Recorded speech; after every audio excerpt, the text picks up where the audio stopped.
Hi all, good evening and welcome to PsychoEsta free webinar. Psychology പഠിക്കാം practising psychologist. നമ്മുടെ tag line തന്നെ അതാണ്. എന്തുകൊണ്ട് ഞാൻ അങ്ങനെ ഒരു ടാഗ് ലൈൻ കൊടുത്തു എന്ന്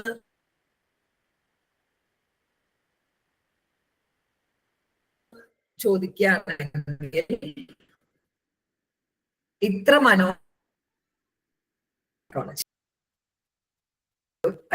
ശരീരത്തിനോളം തന്നെ പ്രാധാന്യം മനസ്സിന് കൊടുക്കാത്ത ഒരു സമൂഹത്തിലാണ് നമ്മൾ ജീവിക്കുന്നത് അല്ലെ. ഒന്ന് ആലോചിച്ച് നോക്കിക്കേ, നമ്മുടെ ഒരു കുഞ്ഞു പനി വന്നാൽ നമ്മൾ എങ്ങോട്ട് ഓടും? ഹോസ്പിറ്റലിലേക്ക് ഓടും, പാരസെറ്റമോള് അത് ഇത്. പക്ഷെ ഒരു സ്ട്രെസ് വന്നാലോ അല്ലെങ്കിൽ ഒരു വർക്ക് ലോഡ് വന്നാലോ ഭർത്താവോ ഭാര്യയുമായിട്ട് ഒരു അകൽച്ച വന്നാലോ ഒന്നും പലപ്പോഴും നമ്മൾ അതിന് സീരിയസ്നെസ് കൊടുക്കാറില്ല. ഒരു പരിധിയിലധികം എത്തുമ്പോഴാണ് നമ്മളടുത്തേക്കൊക്കെ എത്തിവരാം. അപ്പൊ ശരീരത്തോളം തന്നെ പ്രാധാന്യം കൊടുക്കേണ്ട ഒരു വസ്തുവാണ് മനസ്സ്. അപ്പോ മനസ്സിന്റെ പഠനമാണ് ശരിക്കും അത്. മനസ്സിനെ എങ്ങനെ പഠിക്കുകയാണ്? സയന്റിഫിക് ആയിട്ട്, അതായത് മനസ്സിനെ ശാസ്ത്രീയമായിട്ട് പഠിക്കുന്ന ഒരു വിഭാഗമാണ് സൈക്കോളജി എന്ന് പറയുന്നത്. അപ്പൊ നിങ്ങളൊക്കെ ചിലപ്പോൾ ഒരു ക്യൂരിയോസിറ്റിയുടെ പുറത്തെടുത്തതായിരിക്കും, അല്ലെങ്കിൽ വെറും ഒരു ഡിഗ്രി. ഇപ്പൊ സൈക്കോളജി എടുക്കണം എന്ന് ആഗ്രഹിച്ച് സൈക്കോളജി എടുത്ത് എത്ര പേരുണ്ട്? നമ്മളൊരു ഇന്ററാക്റ്റീവ് സെഷൻ ആട്ടോ ഞാൻ ഉദ്ദേശിക്കുന്നത്. സൈക്കോളജി എടുക്കണമെന്ന് ആഗ്രഹിച്ചുകൊണ്ട് എടുത്തവരൊന്ന് ഒന്ന് യെസ് ഒരു കൈവൊക്കെ എന്തെങ്കിലും ഒന്ന് ചെയ്യാമോ? സൈക്കോളജി എടുക്കണമെന്ന് ആഗ്രഹിച്ചുകൊണ്ട്. ഓക്കെ, അപ്പോ മനസ്സിനെ പഠിക്കാനല്ലേ നിങ്ങളെല്ലാരും ഈ 6 മാസം കൊണ്ട് സൈക്കോളജിസ്റ്റ് ആവാം, 1 മാസം കൊണ്ട് സൈക്കോളജിസ്റ്റ് ആവാം, 3 മാസം കൊണ്ട് സൈക്കോളജിസ്റ്റ് ആവാം, വീട്ടിലിരുന്നു കൊണ്ട് സൈക്കോളജിസ്റ്റ് ആവാന്നൊക്കെ ഒത്തിരി എന്താ പറയാ, ഇപ്പൊ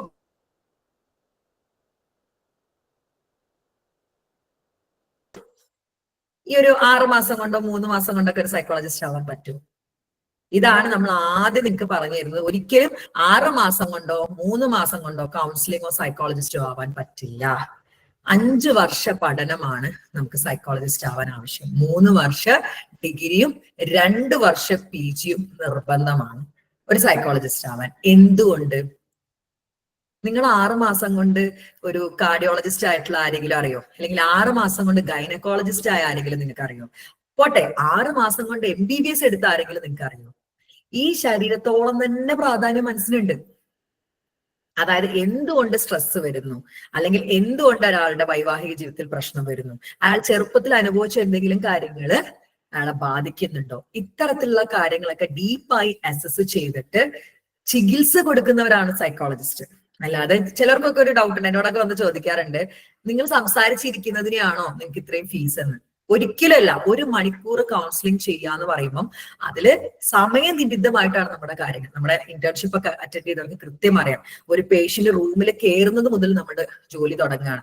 അത് മുതൽ അവർ അസസ് ചെയ്ത് അവർക്ക് എന്താണ് പ്രശ്നം എന്ന് കണ്ടെത്തി ആ പ്രശ്നം അവർക്ക് വിശദീകരിച്ച് കൊടുത്ത് ട്രീറ്റ്മെന്റ് കൊടുക്കുന്ന ഒരു വിഭാഗമാണ് സൈക്കോളജി. സോ ഒരിക്കലും 6 മാസം കൊണ്ടോ 3 മാസം കൊണ്ടോ ഈ പരിപാടി നടക്കില്ല. അപ്പൊ നിങ്ങൾ എടുത്തിരിക്കുന്നത് വളരെ നല്ലൊരു കോഴ്സാണ്, 3 ഇയർ ഡിഗ്രി. ഇഗ്നോ ആയാലും ഞാൻ റെഗുലർ ആയിട്ട് പഠിച്ച ആളാണെങ്കിൽ പോലും ഇഗ്നോനെ ഒത്തിരി സപ്പോർട്ട് ചെയ്യുന്ന ആളാണ് ഞാൻ. ബിക്കോസ് ഒന്നാമത്തെ കാര്യം, ഇഗ്നോ ഒരു സെൻട്രൽ യൂണിവേഴ്സിറ്റിയാണ്. ഇഗ്നോ ഒരു സെൻട്രൽ യൂണിവേഴ്സിറ്റിയാണ്, അതായത് കേന്ദ്ര ഗവൺമെന്റിന്റെ അണ്ടറിൽ വരുന്ന ഒരു ഓപ്പൺ യൂണിവേഴ്സിറ്റി. വേൾഡിലെ തന്നെ ഒരു നല്ല ഓപ്പൺ യൂണിവേഴ്സിറ്റി ആണെന്ന് പറയാം. അതായത് നമ്മുടെ റെഗുലറിനോളത്തെല്ലാം വാല്യൂ ഉണ്ട്. അത്രയും നല്ല സിലബസും ആണ് ഇഗ്നോ ഫോളോ ചെയ്യുക. എസ്പെഷ്യലി സൈക്കോളജിയുടെ സിലബസ് ഞാൻ ഭയങ്കരമായിട്ട് എന്താ പറയാ അഡ്മയർ ചെയ്യുന്ന ഒരു സിലബസും കൂടിയാണ് ഇഗ്നോയുടെ സിലബസ്. എന്തുകൊണ്ട് ഒരു പ്രാക്ടീസിങ് സൈക്കോളജിസ്റ്റിന്റെ കൂടെ സൈക്കോളജി പഠിക്കാം? ഏറ്റവും അധികം പറയാനുള്ളത് ഇതിന്റെ വിഷയങ്ങൾ തന്നെയാണ്. സെക്കൻഡ് ഇയറിലേക്ക് പോകുമ്പോൾ സോഷ്യൽ സൈക്കോളജി, അതുപോലെ തന്നെ school psychology, stress management, emotional intelligence തുടങ്ങിയ സബ്ജക്ട്സ് ആണുള്ളത്. ഇനി തേർഡ് ഇയറിലേക്ക് വരികയാണെങ്കിൽ അണ്ടർസ്റ്റാൻഡിങ് സൈക്കോളജിക്കൽ ഡിസോർഡർ 1, 2. അതായത് ഒരു സൈക്കോളജി വിദ്യാർത്ഥി അറിഞ്ഞിരിക്കണം എന്താണ് സൈക്കോളജിക്കൽ ഡിസോർഡർ.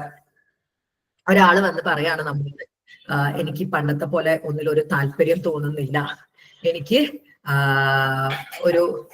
ഒരു ഒന്നിനോട് പ്രതീക്ഷയില്ലായ്മ തോന്നുന്നുണ്ട്, മരിക്കാനൊക്കെ തോന്നുന്നുണ്ട്, ഉറക്കമൊന്നും വരുന്നില്ല എന്ന് പറയുന്ന സമയത്ത് നമുക്കത് മനസ്സിലാവണം. ഡിപ്രഷൻ ആണോ? അല്ലെങ്കിൽ ഒരാൾ പറയണം എനിക്ക് എന്തും വരുമ്പം ഒരു ടെൻഷനാണ്, എന്തിനോട് എനിക്ക് ടെൻഷനാണ്. ഇപ്പം ഒരു ബസ് കയറാനുണ്ടെങ്കിൽ എനിക്ക് ടെൻഷനാണ്, വീട്ടിൽ ചിലപ്പം ഒരു വിരുന്നുകാർ പറയാൻ ടെൻഷനാണ്. അത് ജനറലൈസ്ഡ് ആൻസൈറ്റി ഡിസോർഡർ ആണെന്നുള്ളത് മനസ്സിലാക്കാൻ വേണ്ടി പറ്റണം. അല്ലെങ്കിൽ എന്റെ മകൻ ആക്സിഡന്റ് ആയതിന് ശേഷം എനിക്ക് ഉറക്കത്തിൽ ഇടക്കിടക്ക് ഞെട്ടൽ വരുന്നുണ്ട്, അല്ലെങ്കിൽ എനിക്ക് ചിലപ്പോൾ ശ്വാസം തിങ്ങുന്ന പോലെ തോന്നുന്നുണ്ട് മകന്റെ ആക്സിഡന്റ് കണ്ണിൽ കണ്ട ശേഷം. അപ്പൊ അത് പോസ്റ്റ് ട്രോമാറ്റിക് സ്ട്രെസ് ഡിസോർഡർ ആണെന്ന് മനസ്സിലാക്കാൻ ഒരു സൈക്കോളജി സ്റ്റുഡന്റിന് പറ്റണം. അതാണ് സൈക്കോളജി പ്രാക്ടിക്കൽ ഓറിയന്റഡ് ആയിട്ട് പഠിക്കാം. ഇപ്പൊ തേർഡ് ഇയർ ഒരു സബ്ജക്റ്റ് ആണ് കൗൺസിലിംഗ് സൈക്കോളജി. അപ്പൊ കൗൺസിലിംഗ് നിങ്ങളൊന്ന് ആലോചിച്ച് നോക്കിക്കേ, ഒരു പ്രസവം പോലും ഇതുവരെ എടുക്കാത്ത, അല്ലെങ്കിൽ അങ്ങനെ പ്രസവിപ്പിച്ച് പരിചയമില്ലാത്ത ഒരു ഡോക്ടർ എടുത്ത് നിങ്ങളൊരു, അതായത് ഒരു ട്രെയിനിങ് പോലും കിട്ടാത്ത ഒരാളടുത്ത് നിങ്ങൾ പ്രസവത്തിന് പോകുമോ?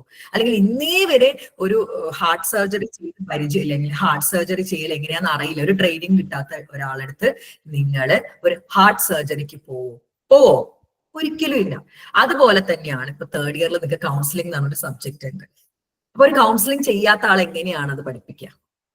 അല്ലെങ്കിൽ കൗൺസിലിംഗ് ഇതുവരെ ചെയ്തിട്ടില്ലെങ്കിൽ അതിന്റെ സയന്റിഫിക് വശം അറിയാത്ത ഒരാള് എങ്ങനെയാണ് കൗൺസിലിംഗ് എന്നൊരു വിഷയം പഠിപ്പിക്കുക? അവിടെയാണ് സൈക്കോളജി പഠിക്കാം പ്രാക്ടീസിങ് സൈക്കോളജിനൊപ്പം എന്ന് ഞാൻ പറയുന്നു. അതായത് നിങ്ങൾ ഈ വിഷയങ്ങളെ നിങ്ങൾ സൈക്കോളജി പഠിക്കാൻ ആഗ്രഹിച്ചെടുത്താണെങ്കിൽ ആധികാരികമായിട്ടൊന്ന് പഠിക്കണം. അറ്റ്ലീസ്റ്റ് ഒരു സൈക്കോളജി വിദ്യാർത്ഥിയാണ് എന്ന് നിങ്ങൾ ആരോടെങ്കിലും പറയുമ്പം എന്താണ് സൈക്കോതെറാപ്പീസ്, അതായത് നിങ്ങൾ ചികിത്സയായിട്ട് കൊടുക്കുന്ന സൈക്കോതെറാപ്പീസ് എന്തൊക്കെയാണ്, അതിന്റെ പ്രിൻസിപ്പിൾസ് എന്തൊക്കെയാണ്, അല്ലെങ്കിൽ ഓരോ നമുക്ക് ഒറ്റ സൈക്കോതെറാപ്പിയിലൊക്കെ സ്പെഷ്യലൈസ് ചെയ്യാൻ പറ്റത്തുള്ളൂ കേട്ടോ. നിങ്ങൾക്ക് അറിയോന്ന് അറിയില്ല, നമ്മള് ഒരു കോമൺ ടേം ആണ് സൈക്കോതെറാപ്പി എന്ന് പറയുന്നത്. അതായത് നമ്മളിപ്പോ മരുന്നുകൾ എന്ന് പറയുന്ന പോലെ സൈക്കോളജിയിൽ നമ്മൾ കൊടുക്കുന്ന തെറാപ്പീസിനെ മൊത്തമായിട്ട് നമ്മൾ വിളിക്കുക സൈക്കോതെറാപ്പി എന്നാണ്. പല പല സൈക്കോതെറാപ്പീസ് ഉണ്ട്. ഫോർ എക്സാമ്പിൾ പറയുകയാണെങ്കിൽ സൈക്കോ അനാലിസിസ് ഉണ്ട്, ബിഹേവിയറൽ തെറാപ്പി ഉണ്ട്. ബിഹേവിയറൽ തെറാപ്പിന്റെ പല പലതുണ്ട്. അതുപോലെ തന്നെ റോജേറിയൻ പേഴ്സൺ സെന്റേർഡ് തെറാപ്പി ഉണ്ട്. അതുപോലെ ഞാൻ ഒരു CBT സ്പെഷ്യലിസ്റ്റ് ആണ്. എന്റെ ഏരിയ കോഗ്നിറ്റീവ് ബിഹേവിയർ തെറാപ്പി. അങ്ങനെ ഒത്തിരി തെറാപ്പീസ് ഉണ്ട്. അപ്പൊ ഒരാൾക്ക് ഒരു തെറാപ്പിയിലെ സ്പെഷ്യലൈസ് ചെയ്യാൻ പറ്റുള്ളൂ എന്ന് പറഞ്ഞു. ഓരോ ചികിത്സാ രീതിയാണ്. ഒരു എക്സാമ്പിൾ വെച്ച് ഞാൻ പറയാം. ഇപ്പൊ ഒരാൾക്ക് ഡിപ്രഷൻ വന്നു എന്ന് പറയണം, അല്ലെങ്കിൽ ഡിപ്രഷൻ ആണെന്ന് പറയുമ്പോൾ സൈക്കോ അനാലിസ്റ്റ് പറയുന്നത് അയാൾക്ക് സൈക്കോ സെക്ഷൽ സ്റ്റേജസിൽ എവിടെയോ ഫിക്സേഷൻ സംഭവിച്ചിട്ടുണ്ട്. ആ ഫിക്സേഷൻ എവിടെ കിടക്കുന്നുണ്ട്? അൺകോൺഷ്യസിൽ കിടക്കുന്നുണ്ട്. അതുകൊണ്ടാണ് അയാൾക്ക് ഡിപ്രഷൻ വന്നത്. അവരെങ്ങനെയാ ചികിത്സിക്കുക? ഈ അൺകോൺഷ്യസ് കിടക്കുന്ന മെറ്റീരിയൽ കോൺഷ്യസ്നെസ് കൊണ്ടുവന്ന് റിസോൾവ് ചെയ്യുക. നേരെ മറിച്ച് ബിഹേവിയറൽ തെറാപ്പിയിലേക്ക് വരുമ്പോൾ ബിഹേവിയറൽ തെറാപ്പിസ്റ്റ് എന്താ പറയുന്നത്? ഒരാൾക്ക് മാനസിക രോഗം കണ്ടീഷൻഡ് ആണ്, ലേൺഡ് ആണ്. ഒന്നെങ്കിൽ കണ്ടീഷനിങ് സംഭവിച്ചതാണ്, അല്ലെങ്കിൽ അയാൾ ലേൺഡ് ആണ്. അപ്പൊ അയാള് അൺകണ്ടീഷനിങ് അല്ലെങ്കിൽ അൺലേണിംഗ് ആണ്. റോജേറിയൻ പേഴ്സൺ സെന്റേർഡ് തെറാപ്പിയിൽ പറയുന്നത് ഒരാൾക്ക് റിയൽ സെൽഫ് ഉണ്ട്, നമ്മൾ ആഗ്രഹിക്കുന്ന ഒരു സെൽഫ് ഉണ്ട്. ഇപ്പം ഞാനൊരു വളരെയധികം പഠിക്കാൻ ആഗ്രഹിക്കുന്നു, ഒറ്റയ്ക്ക് ജോലി ചെയ്ത് സ്വന്തം കാലം നിൽക്കാൻ ആഗ്രഹിക്കുന്നു, അങ്ങനെ ഒരു റിയൽ സെൽഫാണ് എന്റേത്. പക്ഷെ ഞാൻ ഒരു വളരെ എന്താ പറയാ അടുക്കളയിൽ ഒതുങ്ങിക്കൂടി ഒരു വീട്ടമ്മയായിട്ട് സമൂഹത്തിന് വേണ്ടിയിട്ടുള്ള ഒരു സെൽഫിലാണ്. അതിന് ഐഡിയൽ സെൽഫ് എന്നാ. അതായത് ഒരാളുടെ റിയൽ സെൽഫ്, അയാൾ ആഗ്രഹിക്കുന്ന ഒരു സെൽഫും അയാൾ ഇപ്പൊ ജീവിച്ചുകൊണ്ടിരിക്കുന്ന സെൽഫുണ്ട്, ഐഡിയൽ സെൽഫും, അത് തമ്മിൽ ഒരു ബന്ധവും ഇല്ല. ഇപ്പൊ ഞാൻ ആഗ്രഹിക്കുന്നത് ഞാൻ എന്താണ്? വളരെയധികം പഠിച്ചു മുന്നേറാനാണ്. പക്ഷെ ഞാൻ ജീവിച്ചുകൊണ്ടിരിക്കുന്നത് അടുക്കളയിലാണെങ്കിൽ റിയൽ സെൽഫും ഐഡിയൽ സെൽഫും തമ്മിൽ ഇൻകോൺഗ്രൻസ് ആണെന്നാണ് പറയുന്നത്. ഈ ഇൻകോൺഗ്രൻസിന് ഇടയ്ക്ക് എന്തെങ്കിലും ഒരു ത്രെട്ടനിങ് സിറ്റുവേഷൻ വന്നാൽ നമുക്ക് സ്കാറ്റേർഡ് സെൽഫ് ആവുമെന്നും അത് നമ്മളെ സൈക്കോസിസിലേക്ക് എത്തിക്കുമെന്നാണ് ആര് പറഞ്ഞിരിക്കുന്നത്? റോജർ. ഇപ്പൊ റോജേറിയൻ പേഴ്സൺ സെന്റേർഡ് തെറാപ്പിയിൽ റിയൽ സെൽഫിനെയും ഐഡിയൽ സെൽഫിനെയും ഒരുപോലെ ആക്കാനാണ് ശ്രമിക്കുക. ഓക്കെ, ഇനി എന്റെ തെറാപ്പി CBTയിൽ എങ്ങനെയാണ്? ഒരാളുടെ ഇറാഷണൽ തോട്ട്സ്, അതായത് റാഷണൽ അല്ലാത്ത തോട്ട്സ് കാരണമാണ് അയാൾക്ക് മാനസിക രോഗം വരുന്നതെന്നാണ് പറയുന്നത്. അപ്പൊ നമ്മള് അയാളുടെ ഉള്ളിലുള്ള ഇറാഷണൽ തോട്ട്സിനെ എടുത്തിട്ട് റാഷണൽ ആക്കും. ഒരു കൂടോത്രം കാരണമാണ് എനിക്ക് മാനസിക രോഗം വന്നതെന്ന് പറഞ്ഞാണെങ്കിൽ കൂടോത്രം എന്നൊരു സംഭവം ഇല്ല, അല്ലെങ്കിൽ അതിനുള്ള തെളിവുകൾ നമ്മൾ കൊടുക്കുന്ന സമയത്ത് ആൾക്ക് ആ പ്രശ്നം മാറുകയാണ്. കണ്ടോ? ഒരു രോഗം, ഡിപ്രഷൻ എന്നൊരു രോഗത്തിന് സൈക്കോ അനാലിസിസ് പറയുന്ന പ്രിൻസിപ്പിൾ അല്ല ബിഹേവിയറൽ ആൾ പറയുന്ന പ്രിൻസിപ്പിൾ അല്ല റോജേറിയൻ ആൾക്ക് പറയുന്ന പ്രിൻസിപ്പിൾ അല്ല CBTക്കാർക്ക്. ഇവരുടെയൊക്കെ ചികിത്സാ രീതി വ്യത്യസ്തമാണ്. ഈ ഓരോ തെറാപ്പി എന്താണ്, ഈ ഓരോ തെറാപ്പിയിലും നമ്മൾ കൊടുക്കുന്ന മെത്തേഡ്സ് എന്തൊക്കെയാണ്, ഇതൊക്കെയാണ് നമ്മൾ തേർഡ് ഇയറിൽ പഠിക്കുന്നത് കൗൺസിലിംഗ് പേപ്പർ. ഇത് അറിയാത്ത ഒരാൾ നിങ്ങൾക്ക് ഇങ്ങനെ പഠിക്കും. ഇനി അറിയുന്ന ഒരാൾ പഠിപ്പിക്കുമ്പോഴുള്ള ഗുണം എന്തൊക്കെയാണ്? ഒന്നാമത് നമുക്ക് ഇതൊരാൾക്ക് പറഞ്ഞു കൊടുക്കാൻ വേണ്ടി പറ്റും. അറ്റ്ലീസ്റ്റ് നിങ്ങളൊരു ഇന്റർവ്യൂവിന്, കാരണം ഇപ്പം ഇഗ്നോയുടെ ഡിഗ്രി ലെവൽ പാസ്സായാൽ തന്നെ നിങ്ങൾക്ക് അബ്രോഡ് ഒക്കെ ജോലി സാധ്യത വളരെ കൂടുതലാണ്, എസ്പെഷ്യലി സ്കൂൾസിലൊക്കെ. അപ്പൊ നിങ്ങളോടൊരു ഇന്റർവ്യൂവിന് പോയിട്ട് എന്താണ് സൈക്കോതെറാപ്പി, അല്ലെങ്കിൽ എന്താണ് കൗൺസിലിംഗ്, അല്ലെങ്കിൽ സൈക്കോളജിസ്റ്റ് ആയിട്ടിരിക്കുമ്പോൾ ധർമ്മം എന്താന്ന് ചോദിക്കുമ്പോൾ അറ്റ്ലീസ്റ്റ് അത് സ്വന്തം ഭാഷയിൽ പറഞ്ഞു കൊടുക്കാൻ പറ്റണം. അതായത് നമ്മൾ കുറെ സൈക്കോതെറാപ്പീസ് ദിസ് ദാറ്റ് അങ്ങനെയുള്ള എന്താ പറയാ ഡെഫിനിഷൻസ് ആർക്കും ദഹിക്കൂല. അതെന്താണെന്ന് സ്വയം പറഞ്ഞു കൊടുക്കാൻ വേണ്ടി പറ്റും. അത്രയെങ്കിലും ഒരു ഡിഗ്രി സ്റ്റുഡന്റിന് പറ്റിയിരിക്കണം. ബിക്കോസ് ഫസ്റ്റ് ഇയർ ഒക്കെ എല്ലാത്തിന്റെ ഒരു ഇൻട്രൊഡക്ഷൻ ആണെങ്കിലും സെക്കൻഡ് ഇയറും തേർഡ് ഇയറും വളരെ ക്രൂഷ്യലാണ്. അപ്പൊ പലപ്പോഴും പല കുട്ടികളും നമ്മുടെ അടുത്ത് ഞാൻ നന്നായിട്ട് എഴുതിയിട്ടുണ്ട് പക്ഷെ തോറ്റു എന്നൊക്കെ പറഞ്ഞു വരാറുണ്ട്. ഇഗ്നോ ഒരു നാഷണൽ യൂണിവേഴ്സിറ്റിയാണ്. കണ്ടന്റ് ഇല്ലാണ്ട് നിങ്ങളെ ഒരാളും പാസ്സാക്കാൻ വേണ്ടി പോകുന്നില്ല. അപ്പൊ ഞാൻ ചില കുട്ടികൾ എന്നോട് വന്ന് പറയും, മാം ഞാൻ നന്നായിട്ട് എഴുതി പക്ഷെ എനിക്ക് മാർക്ക് കുറവായി തോറ്റു. അപ്പൊ ഞാൻ അവരെ കൊണ്ട് പേപ്പർ എടുപ്പിച്ചിട്ടുണ്ട്. പേപ്പർ എടുത്ത സമയത്ത് ഞാൻ നോക്കുന്ന സമയത്ത് അതിലൊരു 6 മാർക്ക് ഇട്ടിട്ടുണ്ട്. ആ പേപ്പർ ഞാനാണ് നോക്കുന്നതെങ്കിൽ ഞാനൊരു 3 മാർക്കേ കൊടുക്കത്തുള്ളൂ. കണ്ടന്റ് വേണം. എങ്ങനെ കണ്ടന്റ് എഴുതണം? നിങ്ങളുടെ ഓൺ വേർഡ്സിൽ. അതായത് ആ കോൺസെപ്റ്റ് നിങ്ങൾ മനസ്സിലാക്കി നിങ്ങളുടെ ഭാഷയിൽ എഴുതുമ്പോഴാണ് എന്ത് വരുന്നത്, മാർക്ക് ലഭിക്കുക. കാരണം നാഷണൽ ലെവൽ സൈക്കോളജിസ്റ്റ് ആയിട്ടുള്ളവരാണ് നിങ്ങളുടെ പേപ്പർ വാല്യൂ ചെയ്യുന്നത്. അതൊരു നാഷണൽ യൂണിവേഴ്സിറ്റി ആയതുകൊണ്ട് തന്നെ, സെൻട്രൽ യൂണിവേഴ്സിറ്റി ആയതുകൊണ്ട് തന്നെ ചുമ്മാ നിങ്ങൾക്ക് മാർക്ക് ഇട്ട് തരാൻ വേണ്ടി പോകുന്നില്ല. സോ അറ്റ്ലീസ്റ്റ് നിങ്ങൾ എന്താക്കണം, ഇതൊരു പ്രാക്ടിക്കൽ ലെവലായിട്ട് പഠിക്കാൻ വേണ്ടി നോക്കണം. അതായത് എന്താണ് സൈക്കോളജി, എന്താണ് സൈക്കോളജിസ്റ്റ്. അതായത് സൈക്കോളജിസ്റ്റിന്റെ പല പല വിഭാഗങ്ങളുണ്ട്. ഇപ്പൊ മെഡിക്കൽ ഫീൽഡിലേക്ക് നമ്മൾ പോകുമ്പോൾ അവിടെ ഹൃദയ സംബന്ധമായിട്ടുള്ള കാര്യങ്ങൾ കാർഡിയോളജിസ്റ്റ് ആണ്. ന്യൂറോൺസ്, ഞരമ്പ് സംബന്ധമായിട്ടുള്ള ന്യൂറോട്ടിക്കൽ നാഡി സംബന്ധമായിട്ടുള്ള രോഗങ്ങൾ ന്യൂറോളജിസ്റ്റ് ആണ് നോക്കുക. സ്ത്രീരോഗ വിദഗ്ധ ഗൈനക്കോളജിസ്റ്റ് ആണ്. ENT നമ്മുടെ ഐസ്, നോസ്, ത്രോട്ട് അതുമായിട്ട് സംബന്ധിച്ച ഡോക്ടർ പ്രശ്നങ്ങളൊക്കെ ENT ഡോക്ടറാണ് കൈകാര്യം ചെയ്യുക. അതുപോലെ സൈക്കോളജിയിൽ വിഭാഗങ്ങളുണ്ട്. ഞാനൊരു കൗൺസിലിംഗ് സൈക്കോളജിസ്റ്റ് ആണ്. അതായത് ഇൻസൈറ്റ് ഉള്ള ഒരാൾക്ക് ചികിത്സ കൊടുക്കുന്ന ഒരാളാണ്. അതായത് ഒരാൾ ഒരാൾക്ക് തോന്നാണ് അയാൾക്ക് എന്തോ പ്രശ്നം, അയാൾക്ക് തന്നെ തോന്നാണ് എനിക്ക് ഇതിന്ന് കരകയറണം. അയാൾ എൻ്റെ അടുത്ത് വന്ന് അയാളുടെ പ്രശ്നങ്ങൾ അയാൾ തന്നെ തുറന്ന് പറഞ്ഞാൽ മാത്രമാണ് എനിക്ക് എന്ത് കൊടുക്കാൻ പറ്റുക, അയാൾക്ക് ചികിത്സ കൊടുക്കാൻ പറ്റുക. അതായത് എൻ്റെ അടുത്ത് വരുന്ന ഒരു രോഗി എന്ത് ചെയ്യണം, അയാളുടെ പ്രശ്നങ്ങൾ അയാൾ തന്നെ പറയണം. അതാണ് ഇൻസൈറ്റ് ഉള്ള വ്യക്തികൾക്ക് തെറാപ്പി കൊടുക്കുന്നതാണ് കൗൺസിലിംഗ് സൈക്കോളജിസ്റ്റ്. ഇനി ക്ലിനിക്കൽ സൈക്കോളജിസ്റ്റ് ആരാണ്? ഇൻസൈറ്റ് ഇല്ലാത്ത, അതായത് മാനസിക രോഗികൾക്ക് തനിക്ക് എന്താ സംഭവിച്ചുകൊണ്ടിരിക്കുന്നത് അറിയാത്ത മാനസിക രോഗികൾക്ക്, അതൊരു ടീം വർക്കാണ്. അവിടെയാണ് എല്ലാ സൈക്യാട്രിസ്റ്റ് എന്ത് കൊടുക്കും, മെഡിസിൻ കൊടുക്കും, ക്ലിനിക്കൽ സൈക്കോളജിസ്റ്റ് തെറാപ്പി കൊടുക്കും, സൈക്യാട്രിക് സോഷ്യൽ വർക്കർ ഉണ്ടാവും, സൈക്യാട്രിക് നഴ്സസും ഉണ്ടാവും ഇൻപേഷ്യൻസിന്. അതൊരു ടീം വർക്കാണ് ഇൻസൈറ്റ് ഇല്ലാത്തവർക്ക്. ഇനി ഒരു ഓർഗനൈസേഷൻ അതായത് ഒരു സ്ഥാപനം അത് ഉന്നതിയിലേക്ക് എത്തിക്കണം, അവിടുത്തെ പ്രശ്നങ്ങളൊക്കെ പരിഹരിച്ച് അവിടുത്തെ പ്രൊഡക്ടിവിറ്റി കൂട്ടി ആ ഓർഗനൈസേഷനെ ഉന്നതിയിലേക്ക് എത്തിക്കാനുള്ള ഒരു വിഭാഗമുണ്ട്. അതാണ് ഓർഗനൈസേഷണൽ സൈക്കോളജി. ഒരിക്കലും ഒരു ഓർഗനൈസേഷനിലെ ആൾക്കാരുടെ മാനസിക രോഗം ചികിത്സിക്കുന്ന ആളല്ല ടോബി സൈക്കോളജിസ്റ്റ്. ആ ഓർഗനൈസേഷന്റെ കൾച്ചർ, അവിടുത്തെ പ്രൊഡക്ടിവിറ്റി ഒക്കെ സയന്റിഫിക് ആയിട്ട് പഠിച്ച് ആ ഓർഗനൈസേഷന്റെ പ്രൊഡക്ടിവിറ്റി കൂട്ടാൻ വേണ്ടി സഹായിക്കുന്ന സൈക്കോളജിസ്റ്റ് ആണ് ഓർഗനൈസേഷണൽ സൈക്കോളജിസ്റ്റ്. ഇനി ഒരു സ്കൂളിലെ കുട്ടികളുടെ പഠന മികവ് ഉയർത്തുക എന്നുള്ളതാണ് ഒരു സ്കൂൾ സൈക്കോളജിസ്റ്റ്. അതായത് സ്കൂളിലാണോ പ്രശ്നം, വീട്ടിലാണോ പ്രശ്നം, ആ കുട്ടിയുമായിട്ട് സംസാരിച്ച് ആ കുട്ടിയുടെ പ്രശ്നങ്ങൾ മനസ്സിലാക്കി ആ കുട്ടിയുടെ പഠന നിലവാരം മെച്ചപ്പെടുത്തുക എന്നുള്ളതാണ് ഒരു സ്കൂൾ സൈക്കോളജിസ്റ്റിന്റെ ധർമ്മം. അതുപോലെ ഫോറൻസിക് ഉണ്ട്. ഇവിടെ ഫോറൻസിക് നമുക്ക് കോർട്ടിലൊന്നും പ്രസന്റേഷൻ വരുന്നില്ല. നേരെ മറിച്ച് പുറം രാജ്യങ്ങളിലൊക്കെ ഒരു ക്രൈമിനെ പറ്റി സയന്റിഫിക്കലി പഠിച്ചിട്ട് കോർട്ടിന്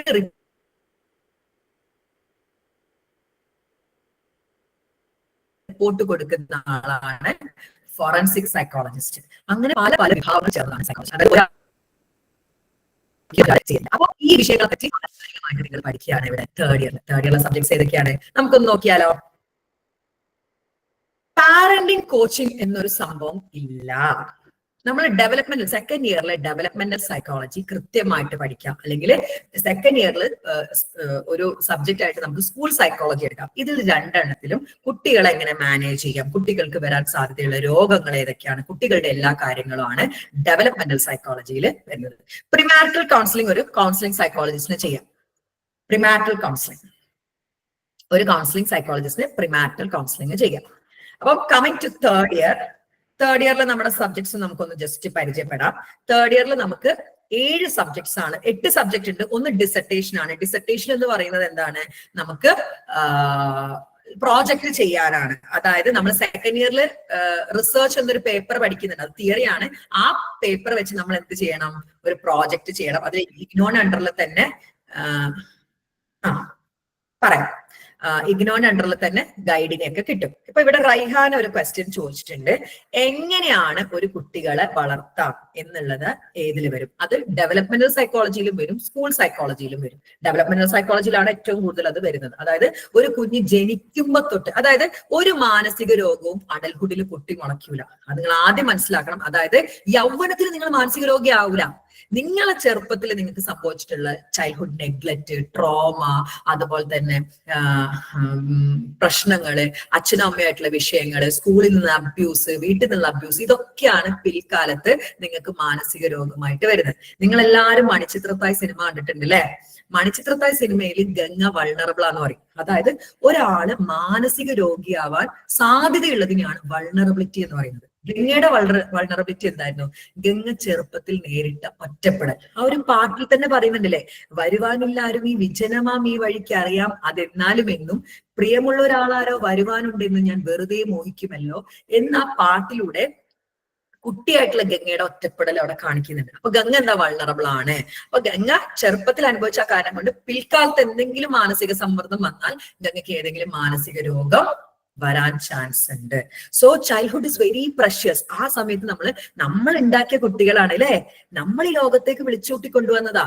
അവര് ജനിക്കണം എന്ന് പറഞ്ഞ് നമ്മളോട് പറഞ്ഞല്ല, നമ്മൾ ജനിപ്പിച്ചതാണ്. സോ അവരുടെ ശാരീരിക ആരോഗ്യവും മാനസികാരോഗ്യവും നോക്കേണ്ടത് നമ്മുടെ ഉത്തരവാദിത്തമാണ്.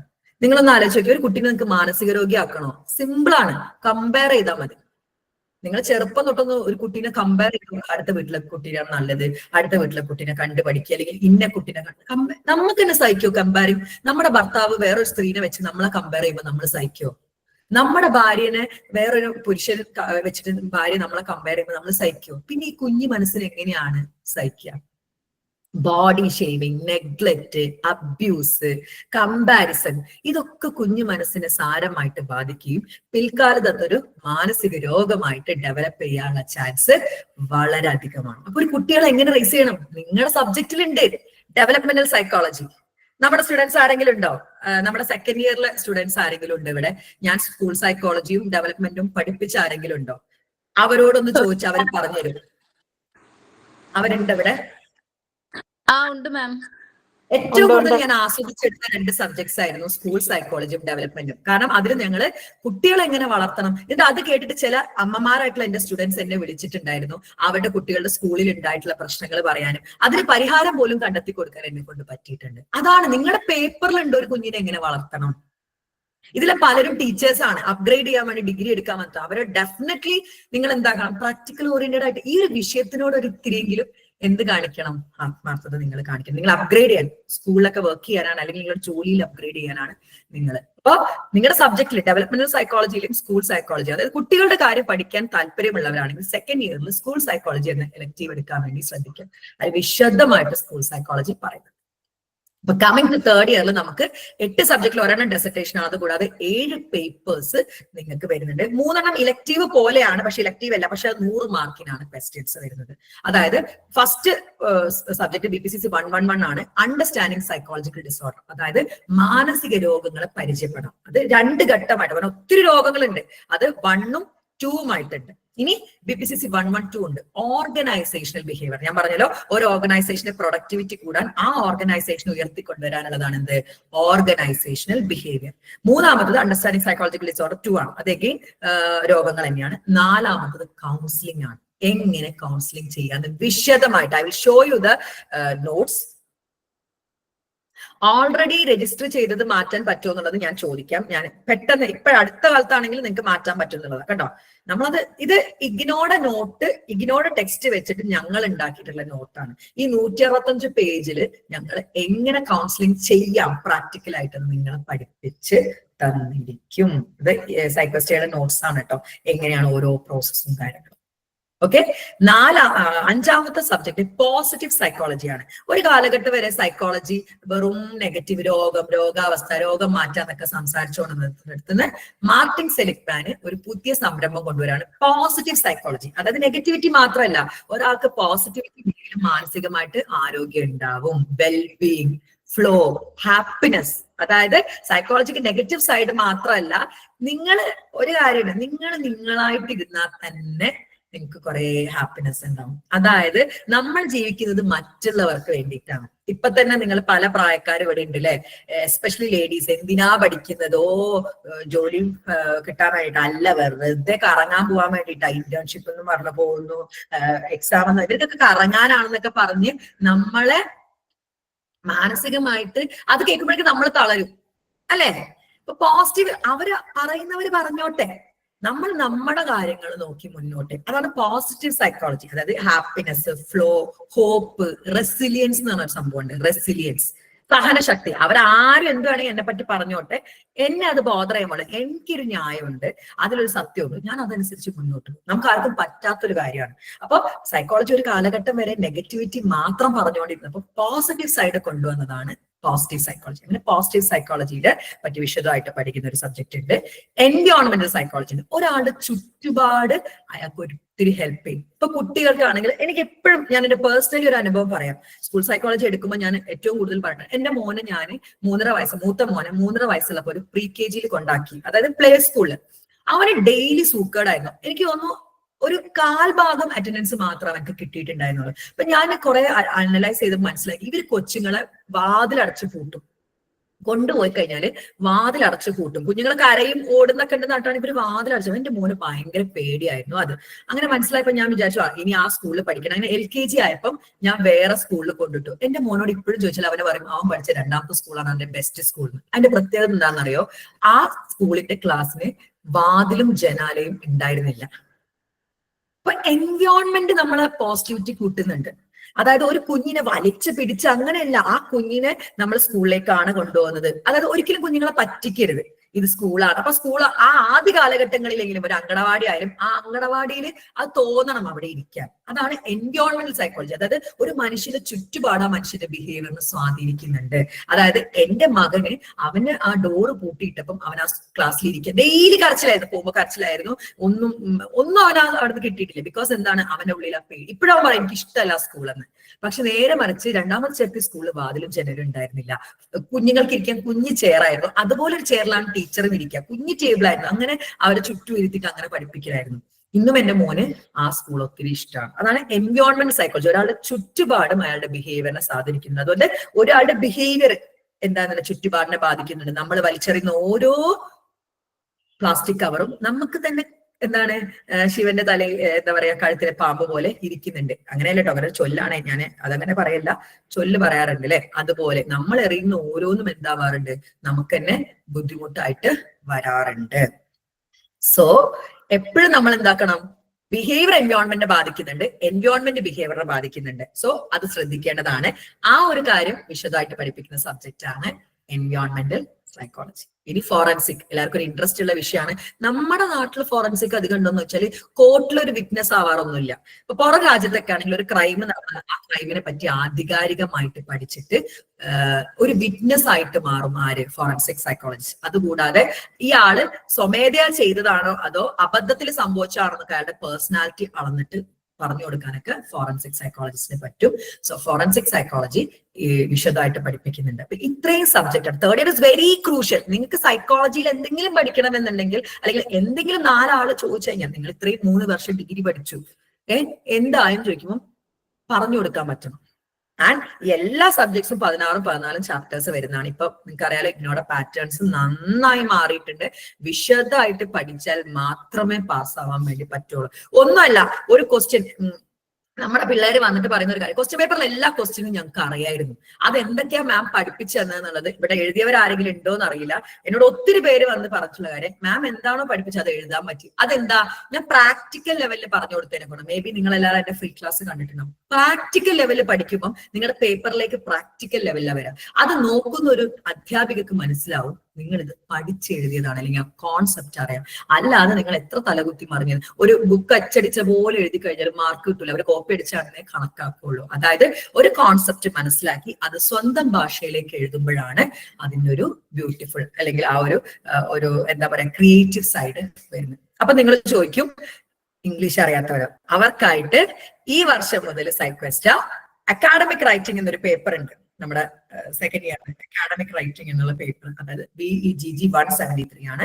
അത് എല്ലാവർക്കും എടുത്തു കൊടുക്കാനുള്ള ഒരു തീരുമാനത്തിലാണ്. കാരണം ഇംഗ്ലീഷ് എഴുതാൻ ബുദ്ധിമുട്ടുള്ളവർക്ക് ഓക്കെ ആർക്ക് കുഴപ്പമില്ല, ബുദ്ധിമുട്ടുള്ളവർക്ക് അക്കാഡമിക് റൈറ്റിംഗ് എന്നൊരു പേപ്പർ നമ്മൾ എക്സ്ട്രാ ആയിട്ട് കൊടുക്കുന്നുണ്ട് ഇംഗ്ലീഷിലേക്ക് ഒരു പ്രാവീണ്യം കിട്ടാൻ വേണ്ടിയിട്ട്. കമ്മിങ് ടു സെക്കൻഡ് ഇയർ, നിങ്ങളുടെ ഒരു VAPSHല് ഏറ്റവും മാം അക്കാഡമിക് റൈറ്റിംഗ് എനിക്ക് പഠിക്കാനുണ്ട്. ഞാനത് സെലക്ട് ചെയ്ത ഒരു ബുക്കിൽ അതുണ്ട്, പഠിക്കാനുണ്ട് സെക്കൻഡ് ഇയറിൽ. ഇതിന്റെ കൂടെ മറ്റുള്ള കുട്ടികളെ കൂടി ഇൻകോർപ്പറേറ്റ് ചെയ്യിക്കുകയാണ്. അതായത് നിങ്ങളെ കൂടെ തന്നെ ഇംഗ്ലീഷ് പഠിക്കാൻ ബുദ്ധിമുട്ടുള്ളവരെ ഞാൻ അതിൽ ഇൻകോർപ്പറേറ്റ് ചെയ്യിക്കുകയാണ് ചെയ്യുന്നത് കേട്ടോ. അപ്പൊ ഈ 7 സബ്ജക്റ്റ് ആണ് നമുക്ക് എവിടെ വരുന്നത്, നമുക്ക് തേർഡ് ഇയറിൽ സബ്ജക്ട്സ് ആയി. ഇതില് ഈ BPCC 111, 112, 113, 114 ഈ 4 സബ്ജക്റ്റും 50 മാർക്കിനും പോസിറ്റീവും എൻവയോൺമെന്റലും ഫോറൻസിക്കും 100 മാർക്കിനുമാണ് വരുന്നത്.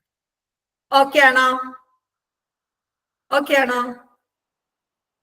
മാം? തേർഡ് ഇയറിൽ 7 സബ്ജക്റ്റാ വരുന്നത്. 7 സബ്ജക്റ്റ് ആണ്. പക്ഷെ 7 സബ്ജക്ട്സ് ആണെങ്കിലും അതൊരു 12 സബ്ജക്റ്റിന്റെ കണ്ടന്റ് ഉണ്ട്. അതുകൊണ്ടാണ് 7 സബ്ജക്ട്. കാരണം ഒത്തിരി പഠിക്കാനുണ്ട്. 12 സബ്ജക്റ്റിന്റെ കണ്ടന്റ് പഠിക്കാനുള്ള ഒരു ഇയർ ആണ്. Okay, coming to second year, ഏറ്റവും ക്രൂഷ്യൽ ആയിട്ടും ഏറ്റവും നമുക്ക് ഭാരപ്പെട്ട ഒരു ഇയർ സെക്കൻഡ് ഇയർ ആണ്. അങ്ങനെ 10 സബ്ജക്ട് വരുന്നുണ്ട്. എലക്ടീവ് പേപ്പേഴ്സ് അധികവും 100 മാർക്കിനാണ്. 6 കോർ പേപ്പർ 50 മാർക്കിനും 4 ഇലക്ടീവ് 100 മാർക്കിനാണ്. ഞാൻ എപ്പോഴും ഇലക്ടീവ് എടുക്കുമ്പോൾ സൈക്കോളജി സ്റ്റുഡൻസിനോട് പറയാറുള്ള ഇലക്ടീവ്സ് ആണ്, ഒന്ന് മാനേജിങ് സ്ട്രെസ്. നിങ്ങൾക്ക് നിങ്ങളുടെ സ്ട്രെസ് മാനേജ് ചെയ്യണം എന്ന് ആഗ്രഹം ഉണ്ടെങ്കിൽ ഈ പേപ്പർ നിങ്ങളെ സഹായിക്കും. ഇനി ഇമോഷണൽ ഇന്റലിജൻസ് ഉണ്ട്. എന്റെ ഇമോഷൻസ് എനിക്ക് മനസ്സിലാക്കാനും അതിനെ കൺട്രോൾ ചെയ്യാനും മറ്റൊരാളുടെ ഇമോഷൻസ് മനസ്സിലാക്കാനും അതിനനുസരിച്ച് പ്രവർത്തിക്കാനും പഠിപ്പിക്കുന്ന ഒരു പേപ്പർ അല്ലെങ്കിൽ ഒരു വിഷയമാണ് ഇമോഷണൽ ഇന്റലിജൻസ്. എന്നോട് ഒരാൾ ചൂടായാൽ എനിക്ക് ദേഷ്യം വരും. അന്നേരം ഞാൻ വായ തുറന്നാൽ ഞാൻ വായ തോന്നിയൊക്കെ പറയും. ആ സമയത്ത് ഞാൻ സംസാരിക്കരുത്. ആ ദേഷ്യം അടങ്ങണ വരെ ഇരിക്കണം. ഇമോഷണൽ ഇന്റലിജൻസ് ആണ്. എന്റെ ഇമോഷൻസിനെ എനിക്കറിയാം. അതിന് കൺട്രോൾ ചെയ്യൽ എങ്ങനെയാ അത് പഠിക്കുന്ന വിഷയമാണ് emotional intelligence. Coming to school psychology, അടിപൊളി പേപ്പർ ആണ്. എനിക്ക് ഇഗ്നോയിലെ one of the favourite paper ഈ സെക്കൻഡ് ഇയറിൽ വരുന്ന ഡെവലപ്മെന്റ് ഓഫ് സൈക്കോളജിക്കൽ തോട്ട് ആണ്. എവിടുന്നാണ് സൈക്കോളജി രൂപപ്പെട്ട് വന്നതെന്നുള്ളതാണ് ഏറ്റവും കൂടുതൽ എനിക്ക് ഇഷ്ടമുള്ള സബ്ജക്ട്. സെക്കൻഡ് വൺ എന്നോട് ചോദിക്കുകയാണെങ്കിൽ ഞാൻ പറയും സ്കൂൾ സൈക്കോളജി ആണ്. കാരണം ഒരു കുഞ്ഞിനെ എങ്ങനെ വാർത്തെടുക്കണം, അല്ലെങ്കിൽ ഒരു സ്കൂളിൽ പോകുന്ന കുഞ്ഞിന് എന്തൊക്കെ ബുദ്ധിമുട്ടുകൾ ഉണ്ടാക്കാം, ഒരു കുഞ്ഞിന് എഴുതാൻ പറ്റുന്നില്ല, അത് ഏത് ലേണിംഗ് ഡിസബിലിറ്റി ആണ്, അല്ലെങ്കിൽ കുഞ്ഞുങ്ങൾക്ക് വരാനുള്ളത് ഒരു കുട്ടിക്ക് ലേണിംഗ് ഡിസബിലിറ്റി ആണോ, അല്ലെങ്കിൽ മെന്റൽ റിട്ടാർഡേഷൻ അല്ലെങ്കിൽ ഇന്റലക്ച്വൽ ഡിസബിലിറ്റി ആണോ എന്ന് മനസ്സിലാക്കാൻ ഒരു സൈക്കോളജി വിദ്യാർത്ഥിക്ക് പറ്റിയിരിക്കണം. അതായത് ഒരു കുഞ്ഞിന് പഠിക്കാനുള്ള ബുദ്ധിമുട്ട് അത് ആ കുഞ്ഞിക്ക് ലേണിംഗ് ഡിസബിലിറ്റി ആണോ, അല്ലെങ്കിൽ പാരമ്പര്യമാണോ, അല്ലെങ്കിൽ മെന്റൽ റിട്ടാർഡേഷൻ ആണോ എന്നെങ്കിലും നിങ്ങൾക്ക് മനസ്സിലാക്കാൻ വേണ്ടി പറ്റണം. സെക്കൻഡ് ഇയറിൽ കോർ സബ്ജക്റ്റ് ആയിട്ട് വരുന്നത് research, development of psychological thought, social psychology, സ്റ്റാറ്റി വരുന്നുണ്ട്, developmental psychology, applied social psychology. ഈ 6 കമ്പൽസറി ആണ്. സെക്കൻഡ് ഇയറിൽ 14 സബ്ജക്ട് ഉണ്ട് അല്ലേ? അല്ല, 10 സബ്ജക്റ്റേ ഉള്ളൂ. ഇത് കോർ. ഇത്രയും ഇലക്ടീവ്സ് ഉണ്ട്.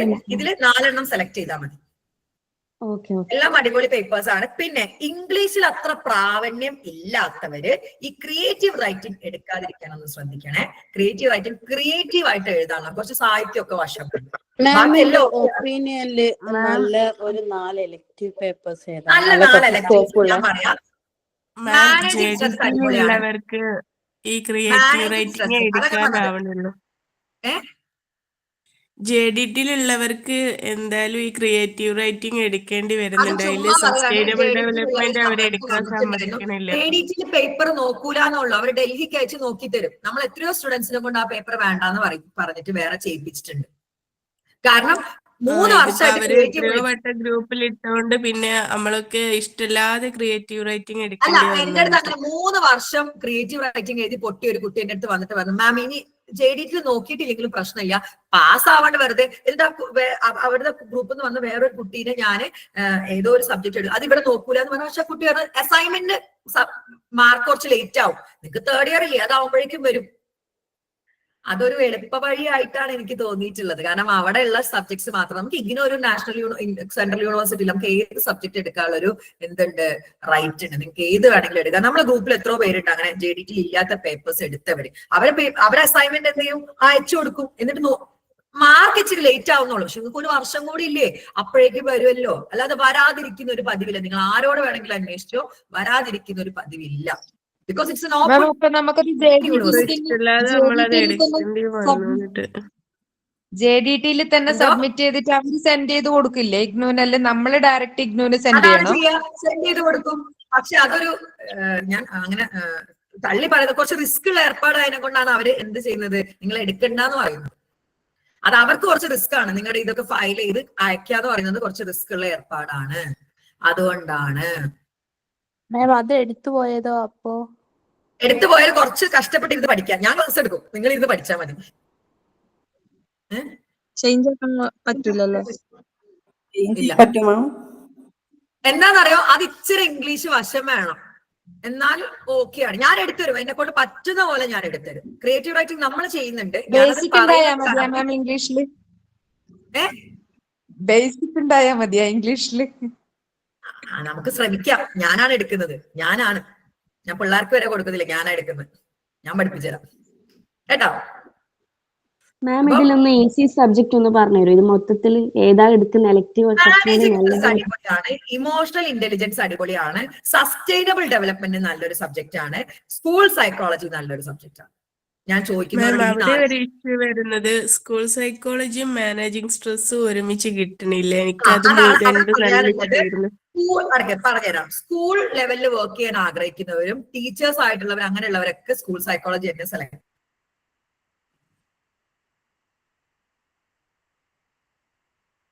ചെയ്യും.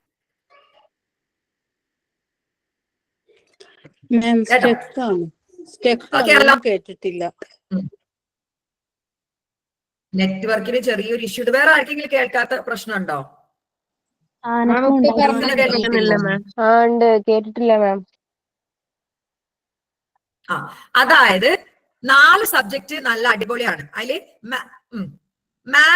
സ്കൂൾ ലെവലിൽ അതായത് മാനേജിങ് സ്ട്രെസ്സും സ്കൂൾ സൈക്കോളജിയും ഒരേ കാറ്റഗറിയാണ്. അപ്പൊ സ്കൂൾ ലെവലിൽ പഠിക്കാൻ ആഗ്രഹിക്കുന്ന, അതായത് സ്കൂളിൽ വർക്ക് ചെയ്യാനൊക്കെ ആഗ്രഹിക്കുന്നവര് സ്കൂൾ സൈക്കോളജി തന്നെ സെലക്ട് ചെയ്യും.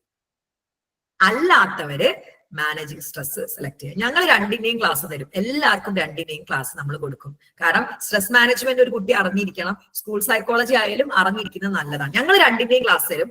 എളുപ്പം എഴുതി ഫലിപ്പിക്കാൻ സ്കൂൾ സൈക്കോളജി ആണ് കുറച്ചുകൂടെ നമുക്ക് മനസ്സിൽ നിൽക്കുന്ന ഒരു സബ്ജക്റ്റ് ആണ്. സ്ട്രെസ് മാനേജ്മെന്റ് സൈക്കോളജി ബേസ് ആയിട്ട് ഇതിലേതാ വരാന്? എന്തോ രണ്ട് സൈക്കോളജി. ഈ എലക്ടീവ്സിൽ 3 പേപ്പേഴ്സ് മാത്രമാണ് സൈക്കോളജി ബേസ് ആയിട്ടുള്ളത്. Managing stress, emotional intelligence, school psychology. ഈ 3ഉം സൈക്കോളജിയുമായിട്ട് റിലേറ്റഡ് ആയിട്ടുള്ള ഇലക്ടീവ്സ് ആണ്. ഓക്കെ ആണോ? ഓക്കെ. ഇനി ഫസ്റ്റ് ഇയർ നിങ്ങൾ എല്ലാവരും കംപ്ലീറ്റ് ആയിട്ടുണ്ടോ? മാം ഒരു ചെറിയൊരു ഡൗട്ട്. ഈ ക്രിയേറ്റീവ് റൈറ്റിംഗിലെ ഏകദേശം രൂപം തരും, അതെങ്ങനെയാ ശരിക്കും? ക്രിയേറ്റീവ് ആയിട്ട് എഴുതുക എന്നുള്ളതാണ്. അതായത് ഇപ്പം ഒരു എക്സാമ്പിൾ പറയുകയാണെങ്കിൽ ഒരു പോസ്റ്റർ ക്രിയേറ്റീവ് ആയിട്ട് ഉണ്ടാക്കുക, അതുപോലെ തന്നെ അങ്ങനത്തെ കാര്യങ്ങളൊക്കെയാണ് വരുന്നത്. കുറച്ചുകൂടെ ആപ്ലിക്കേഷൻ ലെവൽ ക്വസ്റ്റ്യൻസ് ആണ്. നമുക്ക് ഡയറക്റ്റ് ക്വസ്റ്റ്യൻസ് അല്ല. നമുക്കൊരു ചോദ്യം തന്നതിന് ഉത്തരം എഴുതാനുള്ള ക്വസ്റ്റ്യൻസ് അല്ല ശരിക്കും ക്രിയേറ്റീവ് റൈറ്റിംഗിൽ. എപ്പോഴും ആപ്ലിക്കേഷൻ ലെവൽ ക്വസ്റ്റ്യൻസ് ആണ് ക്രിയേറ്റീവ് റൈറ്റിംഗിൽ. ഐ വിൽ ഷോ യു നിങ്ങൾക്ക് ടെക്സ്റ്റ് ഞാൻ കാണിച്ചു തരാം.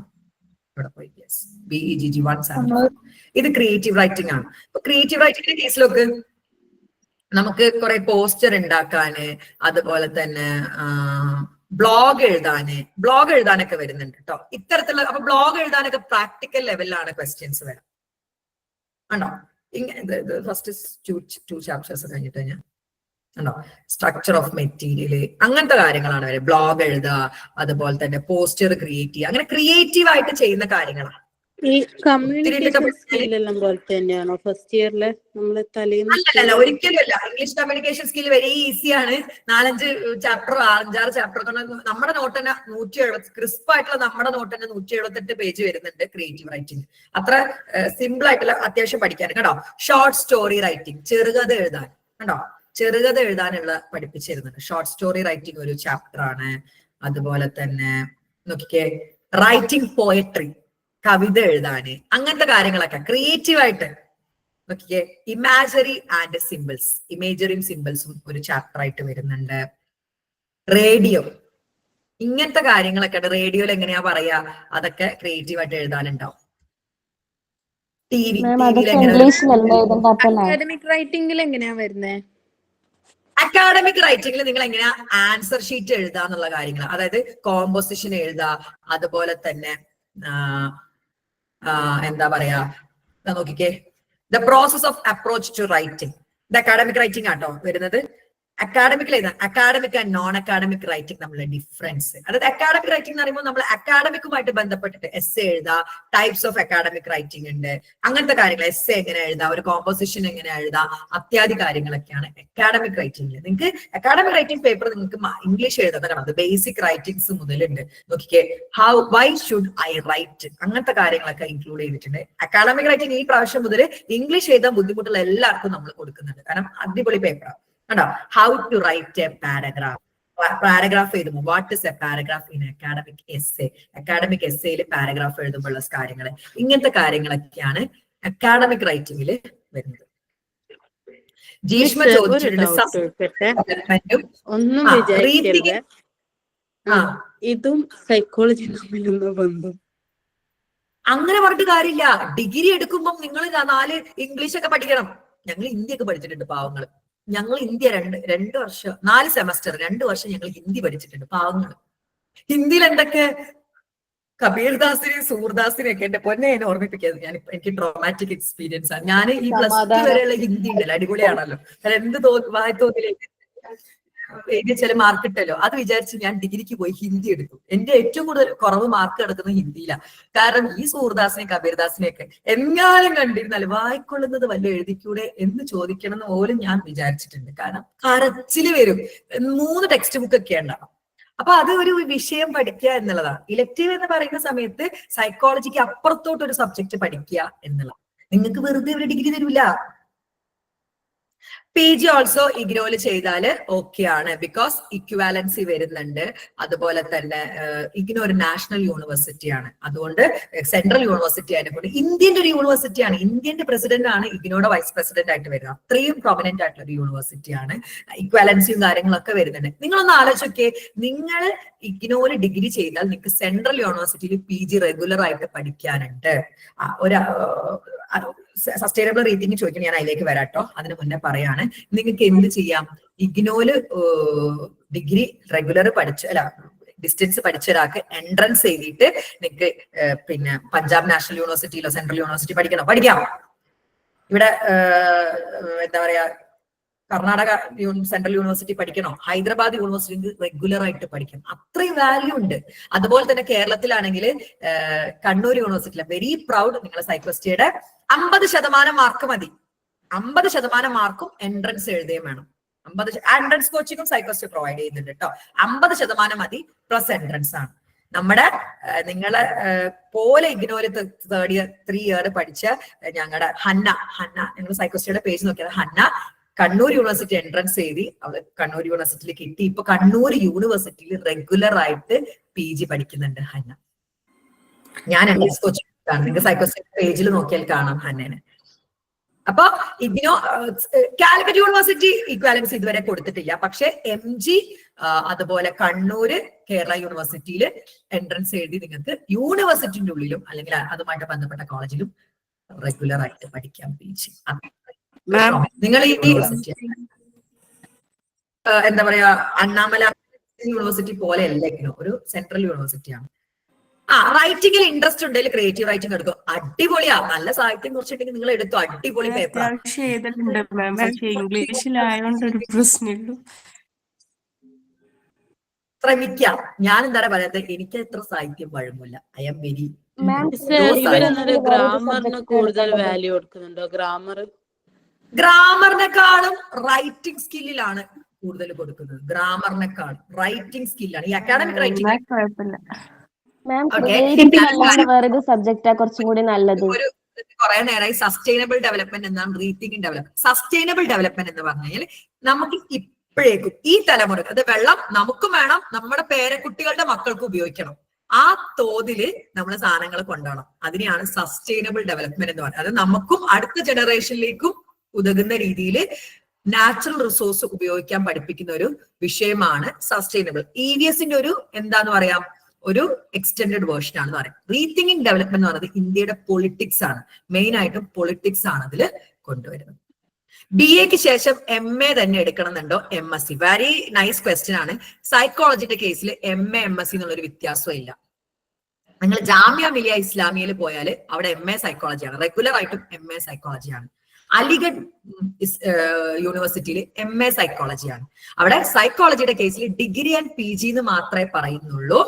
എന്ത് പറയുന്നില്ല, ഒരിക്കലും പറയുന്നില്ല എന്ത് MA വേണം MSc വേണമെന്ന്. PG മതി. PG ഡിസ്റ്റന്റ് ആയിട്ട് സൈക്കോളജിസ്റ്റ്. ഷുവർ, എന്റെ ഒരു സൈക്കോളജിസ്റ്റ് ഇഗ്നോര് PG ചെയ്ത ആളായിരുന്നു.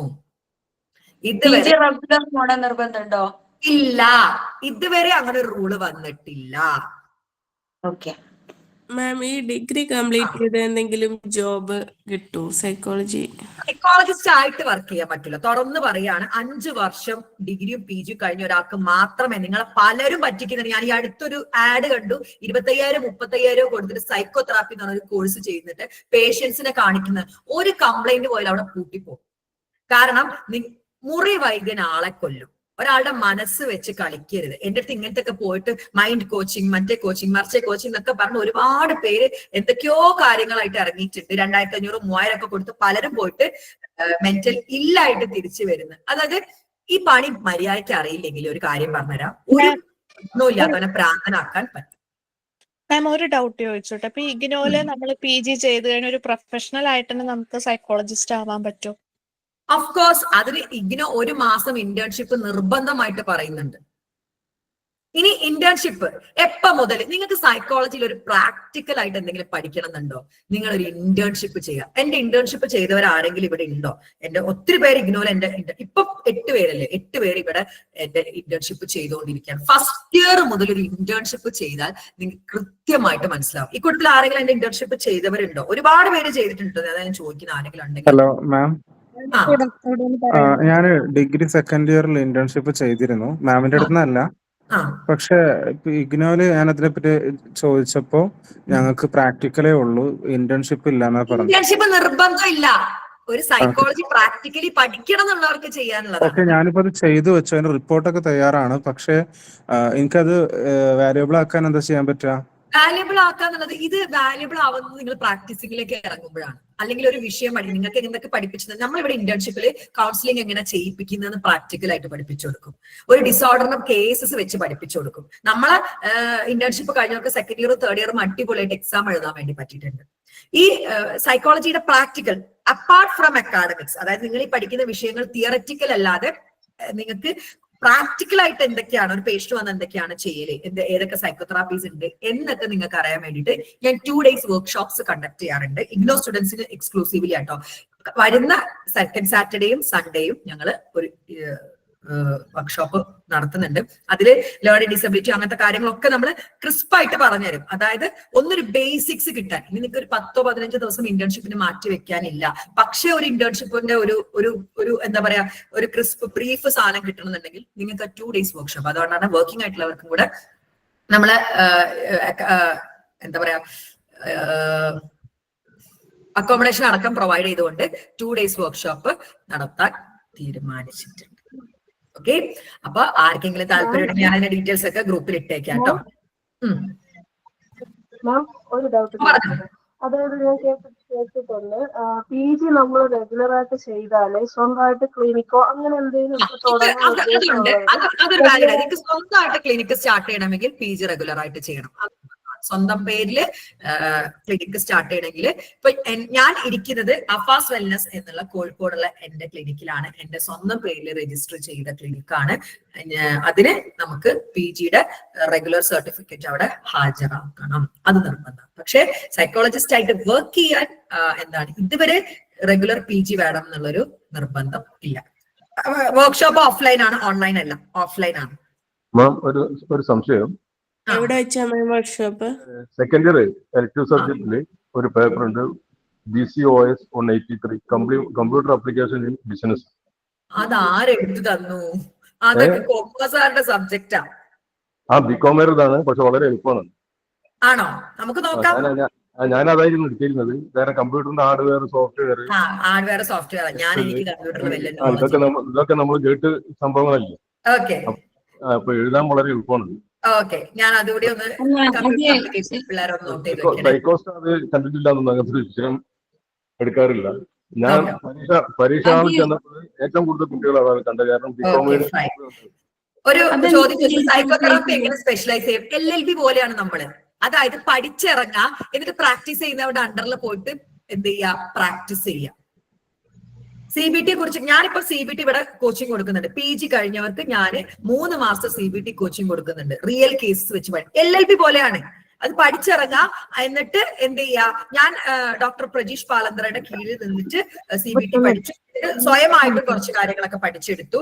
അതായത് ഞങ്ങൾക്ക് ഈ വിഷയത്തോട് ഭയങ്കര താല്പര്യം ഉണ്ടായതിനെ കൊണ്ട് CBTയുടെ ഡെവലപ്പർ ആയിട്ടുള്ള ആരോൺ ബെക്കിന്റെ മകൾ ജൂഡിത്ത് ബെക്കിന്റെ പുസ്തകം ഫുള്ളിരുന്ന് തിന്ന് പഠിച്ചെന്നൊക്കെ പോലെ പഠിച്ചതാണ്. സോ ഇപ്പൊ ഞാൻ PG കഴിഞ്ഞവർക്ക് CBT കോച്ചിങ് കൊടുക്കുന്നുണ്ട്. അപ്പൊ സൈക്കോതെറാപ്പി അതത് സൈക്കോതെറാപ്പി ചെയ്യുന്നവരുടെ അണ്ടറിൽ പോയി നിന്നിട്ട് പഠിക്കുകയാണ് ചെയ്യുന്നത്. ഇവിടെ ഞാൻ CBT എന്താണെന്നൊക്കെ നിങ്ങൾക്ക് തേർഡ് ഇയറിൽ പഠിക്കാനുണ്ട് കേട്ടോ. പ്രാക്ടിക്കലായിട്ട് പഠിക്കണമെങ്കിൽ ഇന്റേൺഷിപ്പിന് വരുമ്പോൾ ബേസിക്സ് പഠിപ്പിച്ചു കൊടുക്കും. PGക്ക് ശേഷം ഡീറ്റെയിൽഡ് ആയിട്ട് 3 മാസത്തെ കോഴ്സ് നമ്മളിവിടെ പ്രൊവൈഡ് ചെയ്യുന്നുണ്ട്. മാം ഫസ്റ്റ് ഇയർ ഏതൊക്കെയാ നല്ല സബ്ജക്ട് ഒന്ന് പറഞ്ഞുതരുമോ? ഫസ്റ്റ് ഇയറില് എന്നോട് ചോദിക്കുകയാണെങ്കിൽ ഞാൻ പറയും ഇത് 4 ഉണ്ട്. കോർ സബ്ജക്ട് 4 എന്തായാലും എടുക്കണം. 8 സബ്ജക്ട് ആണ് വരുന്നത്.